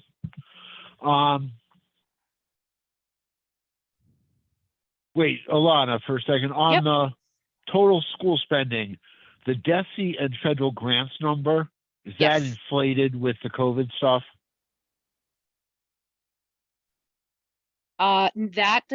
That's not, because ESSER is separate, and that was COVID money, and CARES is gone by FY22, CARES was gone. So no, the DESI and federal grants, there's some federal grant that's supposed to go only to address, the remedial needs of COVID. well, ESSER for sure. I don't know if I don't think these other ones are. Those I got off their report that they send to DESE. Right. And there's So I'm two sorry, line ESSER is items. then, ESSER's like then substantially more in FY 23 and 24. Correct. It's one, Okay, all right, it's the sorry, that's what's highest, confusing me. the highest is FY 24, which is 1.5 million, but apparently Okay, they've already started spending it in FY 23. So, but the amount is the same, whether where they Yeah. spend it doesn't, I don't think changes. But they were granted, Okay, so it was so- 140 here, about 500,000 in FY 23 and about 1.5 million in FY 24. okay. So from your chart then, I mean, if you're trying to say this is how much we spend on schools, I think it's valid and, you know, makes sense. Okay. If it's how do we provide teachers to students and, you know, the kind of day-to-day education stuff that's supposed to be in the town budget line item, most of this isn't relevant. You know, we can make this as high as we want. It doesn't change how much the schools get to spend on curriculum and teachers. Yes So and no. I just don't think the debt service or the debt service benefits, construction aid, DPW, even, you know, free cash is a little bit facilities, but I just don't know that that's all that relevant. It's no, it's not relevant to their I guess, right, like their day-to-day teachers' salaries and things don't come from this. Right. But I think it's important to know, you know, when people are looking at the overall budget, when we're presenting a budget for town meeting, it's important to know that the 21 or whatever it is now, but in FY 22, the 21 million is not that's not the end all be all for how we support our schools. We support them through DPW. We support them greatly through that benefits line, which is 8% Yeah. right now. No, I get that. But it doesn't And do anything to address what the school committee is presenting is the needs of the school. I mean, so if you're trying to say we spend a lot on schools, fine. This says that. If we're trying to say we're not spending enough more in this fiscal year than we spent last year to not continue to degrade the students' education, this doesn't help that. And I think it diverts from it. I mean, just to say, oh yeah, we spent 6.5 million on benefits. The difference is, you know, I'm sorry. The thing to say is what's the total we spent this year versus last year to do all of these lines. And even that, you know, if health insurance goes up that much,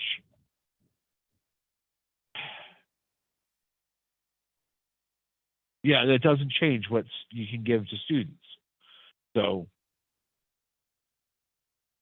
right, but some of this is partly like the whole, like when you're talking holistically, they're revolving in special funds, Absolutely.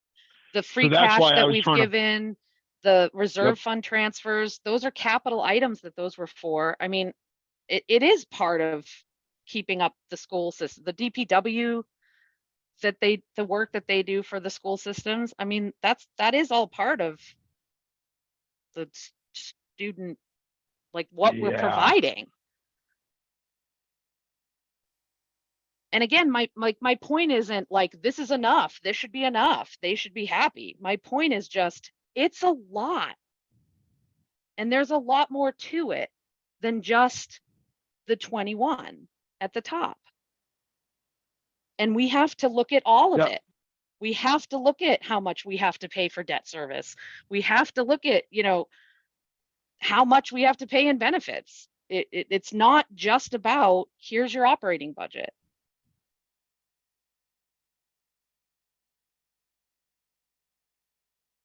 Sorry, Jillian, you've had your hand up very Yeah, patiently. sorry. Yep.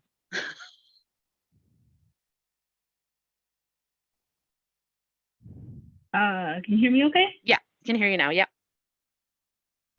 No, can't hear Yeah, me. no, go ahead. Yes, yes. I do have to leave soon. Okay, yeah. So, I think we're having good conversations here, but I kind of agree to, like, it's hard to, there's a lot of moving parts, and it's hard to figure out what, the requests that they have and the impact to students. Like, if we cut benefits, say our benefits are more competitive than other people's benefits, maybe that's one reason that they might decide to work here. Maybe that's more important to them than salary. But if we decide to propose, if we think benefit cuts could be a way out, that they're gonna, potentially try to negotiate the salary higher. I mean, and everything is based on a contract. We can't just say across the board, like, X needs to change. I don't know that that's our place either. So I don't know. I just think it's really complicated. But I like this idea of the spreadsheet and, like, sort of looking at it from here. Yeah, I think I also don't think, I do not know how to run a school. I do not know the best practices for students, the best teacher ratios, the best thing. That is not anything that I know of. So I don't personally feel very comfortable digging into too much certain parts of their budget and saying, well, that's wrong and this needs to come down. But what I am trying to do is understand, in some way where we are at, what we are capable of doing and what we are not capable of doing. And then they have to figure out how they can best, take care of our students and run our school with what is available. Yeah, go ahead, Kevin. And Jillian, drop off whenever you need to. I know it's getting late and we'll try to wrap up. So from a financial standpoint, there are really two key areas that we can improve the financial efficiency of our school district without degrading the quality of education that we are delivering to our child residents. The first is economy of a scale. Maynard is a small district. As I pointed out before, those fixed costs have an outsized impact on our pupil cost. That's why Maynard, actually, if you just look at the total per pupil cost without, like, subtracting out the fixed districts, we are higher than our comparables because we are smaller. And so the way out of that inefficiency of being small is economy of a scale, is to either grow the population, or, now this may be pie in the sky, you may say it's pie in the sky, but is to regionalize. However, to regionalize, we have to make our school district appealing to other towns. If we're going to start doing service cuts, that's not going to make us appealing to other towns. That's going to be detrimental to any future effort to regionalize if we start cutting services and degrading the quality of education. That bridge was crossed though, wasn't it? Regionalization, like, many times, a long time ago. But we could still, I mean, hypothetically, like, we could talk feasibility, but if we start doing service cuts, we're going to even make it even harder to do that. But regionalization is one way out of that fixed cost trap that we're in. We have Stowe. I mean, we could attach ourselves to other districts. I don't think that's really, regionalization is not. it's not on the table Really right an now. option. And it sounds like So- town people don't so want it part necessarily. of the issue here is that, as Katie said, we did discuss this already prior to refinancing the high school. So we've since built, not refinance, but financing a new high school. And, you know, and now we're in the process of looking at that same thing for the Fowler School. Which by the way is not a middle school, it's a Fowler School.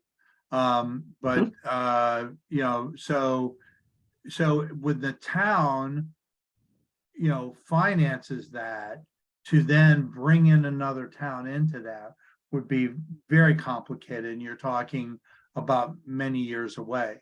So I my feeling is that Maynard as a community chose to not regionalize some time ago. I'm not saying you don't sit there and say, and maybe this is where you're going, Kevin, look, you got a choice here. You can either finance the school system the way it needs to be financed, or regionalize, which it has its own problems. You know, if you're, you know, putting it in as an option of last resort. Yeah, I mean, what I'm doing is I'm just doing the financial business analysis here of our school district. And what has an outsized impact on our town relative to other towns, which are much larger than us, is all these fixed costs. These fixed costs is what is where the bleeding is. The other area that there could be improvement is the financial loss we are experiencing to out of district placement.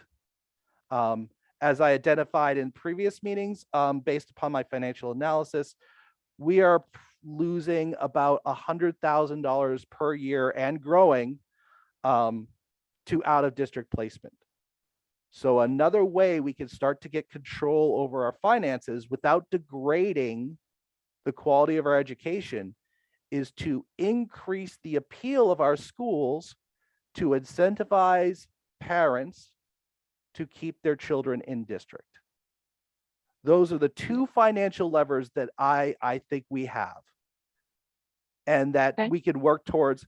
I mean, the other option is, I mean, when you start talking about degrading of services, that exacerbates those two problems. Because when you start cutting services, you make our school district less appealing to outside towns, and you make our school district less appealing to parents who do have the option to send their children to charter schools, out of district placement, or Assabet Valley. As a side note, I think Bob, doing the notes a lot this morning, I think Bob McCarthy alluded that those numbers have actually gone down per student, the charter school numbers. I don't think that they've increased as, right? Am I wrong on that? I will look at the numbers. I think they're there's always some fluctuation, and I'm certain COVID threw it off too, because I think parents were also, you know, COVID was so crazy, and thinking about sending your kid a town away was probably even scarier. So that's one of those parts that may be a little, and also Jillian had brought up, you know, that is true, but we're never going to have like the ceiling, 50% of our kids going out of district. You know, that's just like not a thing that's going to happen. So I do think that's an outstanding item that we do need to establish is what is our absolute ceiling in terms of out of district costs. Because I mean, well, there is a ceiling. There's one defined. There is one, like, there's only so many kids we can send to the charters. I know that there's a calculation there. We could probably find that out. In terms of who goes to private schools and that, I don't. It's based on the percentage of budget. It's not numbers. It's based on percentage of budget. But yes, we could figure that out. Okay. I mean, as I point out, like this thing, like the charters, I mean, we have to really find out is if we hit our ceiling, is that going to break our backs? Yeah. How much is our ceiling? Because if it's as I suspect, if it's going to be backbreaking, we definitely need to make sure that this does not spiral out of our control, and we don't make the problem with the best intentions. We don't make the problem worse. Because what's going to happen is if we try to attempt these service cuts, the net savings, once we factor in the out of district placement and once parents adjust to these service cuts, the net savings is going to be significantly less than the face value we're going to see at the forefront. Okay. I want to circle back a little bit to notes I'm taking for our budget presentation. I think we definitely should have a slide and a discussion about the need for, as we were talking about with Bill and Megan, development and also just community buy-in on development, and sort of lay out some of the reasons why. So to maybe help with this problem of some of our fellow citizens thinking like, that's bad. So some things like more tax base to share the tax burden, revenue in terms of local receipts, more population in our schools. Having more kids in our schools is actually a good thing, not something to be feared. Is there any other, I'm thinking of like bullet points here that that I might not think of when we talk about educating Foot traffic. citizens for. So population increases native population increases foot traffic, which increases the commercial appeal of our downtown. So just to be clear, so the joint budget review is a joint budget review by town charter between the select board and the FinCom. And so given the timeline, the town administrator has presented his budget formally to the select board and to us as well, although it's required that he submit one in January to the select board. And then we review that. That is the sort of formal kickoff, if you will, for the budget season. That's the reason why the town administrator tends to, to be the one to present the budget, because he's the one that's most knowledgeable. And because the schools are the biggest portion of the budget, we also have traditionally asked them to report in as a department. We can ask for other departments. The other departments are supposed to be there, although they don't typically present. It's really, their budgets are being presented through Greg's discussion. I say this because the purpose of the budget review is to lay a foundation for discussing priorities. Okay. Now, typically our priorities are not so different from what's going on in the Board of Selectmen that we would sit there and be at loggerheads over that. Conceivably you could, you could sit there and see that the Board of Selectmen's priorities would be so different from ours relative to the next fiscal year's budget, that theirs were so different from ours that we had to talk about the next year's budget. So, if we wanted to say, for example, that we don't feel as though enough money is being given to the school system, then we could certainly do that. Okay. Historically, although not required, okay, and certainly not laid out in the description of the joint budget review, which basically doesn't even say anything other than the fact that the other departments are supposed to be presented. But historically, the FinCom has taken a more strategic view and put in some things that it is saying over the next few years, we need to look at the budget not only for this year, but look at trends coming into the next few years. We don't have, the point I'm trying to make, Alana, is we don't have to present a whole lot. It can be very focused and very short based on priorities that we have relative to the FY24 budget as well as the future ones. I'm just saying, we don't have to have an elaborate presentation. Yeah, 100%. And I think these meetings always tend to be, lengthy, and there's a lot of, people in the room, and a lot of people that know a lot about our town and everything going on. So I certainly don't want to get up there and, speak for an extended period of time. So to me, I think, right, I think if we have maybe, I don't know, 3 major points that we want to get across, or, just some of the Yeah, and then um to me, we've talked about, we've talked several years about a capital set aside. And Greg mhm, just said, we're not right, setting anything aside for that. okay, I think point number 2 for me ought to be about the flatness of revenue growth. And the fact that, we don't have major development opportunities like a Route 20 down in Sudbury, or Route 2A, out in Acton, or 495 corridor like right, Hudson and Marlboro have. Okay, so, those would be, to me, 2 things. Now, the third thing I think would be the schools.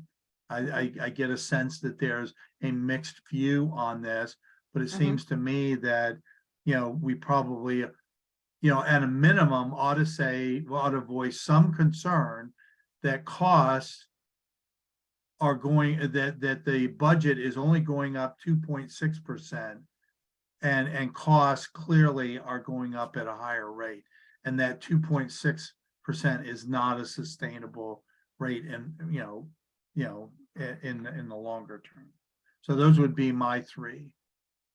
Um, I do have an item that I think we should consider discussing. It's actually finding some money that we could actually dedicate towards the school. So is it okay if I share my screen, Alana? yeah, go ahead. So I sent this out as an email before, but this is the slide that DPW presented to the select board as an option for fiscal year 2023 for solid waste disposal. And let me call out some key points. Number 1, it eliminates reliance on the general fund, which means this would free up money. Second point is Eliminated it? it Completely? eliminates, yes. And how much money would this free up? Is it significant? Almost $1 million. Well, no, No. it's somewhere in the several $100,000 range. Okay. The estimate I said is upwards of $250,000. Okay. This is an option It's for, probably more than that. Yeah. For knowing what we set aside for trash and the fact Yeah. that trash stickers are down, I would bet it's much more than that. But yeah, but yeah. we don't know for sure, Katie, Okay. is the Okay. answer. So, but the other point that I want to make is look at the cart charge. On the sticker system, a 32-gallon bag costs $4. Mhm. So not only does this eliminate reliance on the general fund, this also reduces the upfront cost people would be paying to dispose of their trash. It would be a price decrease from what they're paying currently for the stickers on a unit basis.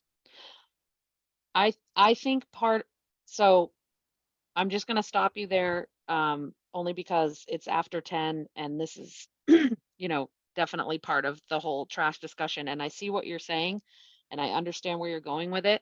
And I think in terms of purpose for the budget meeting, something along the lines of what you said first, which is, like being more strategic and finding ways where we can have efficiencies and take certain burdens off of our general fund, one being potentially an upcoming trash overhaul, which we're looking at. Does that sort of sum up? I would actually pair these together. I really think we should strongly consider. I mean, let me just be blunt. Solid waste disposal is bleeding money. This is where I talk about places where we're bleeding. I talked about where we're bleeding in the schools. This is another area in the town where we're bleeding money, where there's actually a very big inefficiency, and that we could possibly, what I would recommend, and this is just my personal recommendation, but what I would recommend is that we save money on our solid waste disposal and we really allocate that savings in the general funds to the school budget. Yeah. Okay.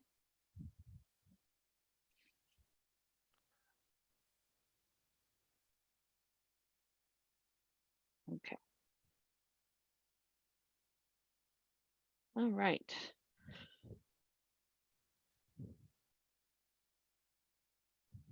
All right. Well, I definitely have some better redefining in my brain now about some of our messaging, and I think we can use our next meeting to be sure the visual. I assume it's going to involve a couple of slide type presentation. We get the visuals done and make sure our messaging feels coherent. I'm not opposed to some language if we aren't, we don't all have to have the exact same, feeling on every item. So I'm happy to bring in some language that, talks about that, because I think that's important too.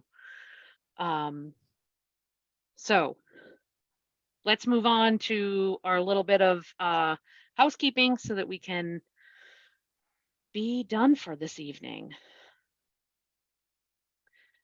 So let's do our minutes from January 9th.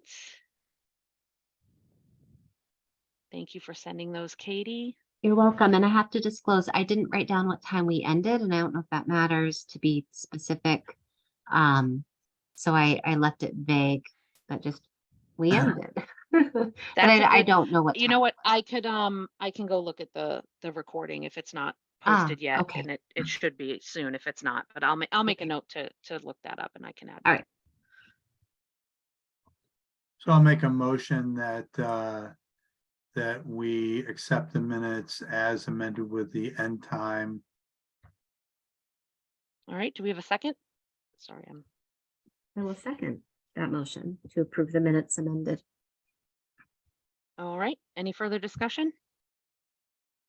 All right. We'll do a roll call vote. Kevin? Yes.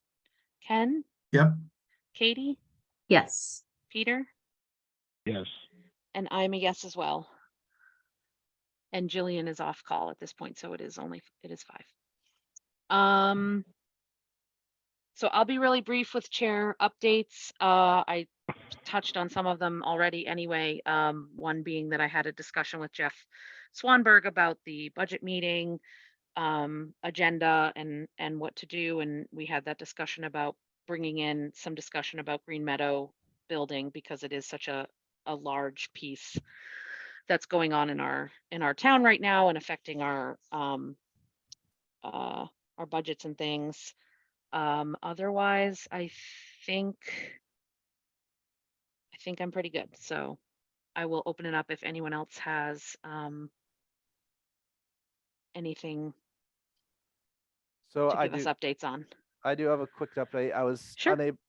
So as I feared, Alana, I did get the call from work to stay late. I kind of had a fire drill I had to deal with, so I did have to miss the CPC Oh, that's all right. meeting. Yep. But there hasn't been from what I gather, there hasn't been a lot of motion. There's going to be a public hearing. So regarding the big ticket item, which is the bleachers. Right. The application's in. There's going to be considerable debate about it. Public hearing, from what I understand.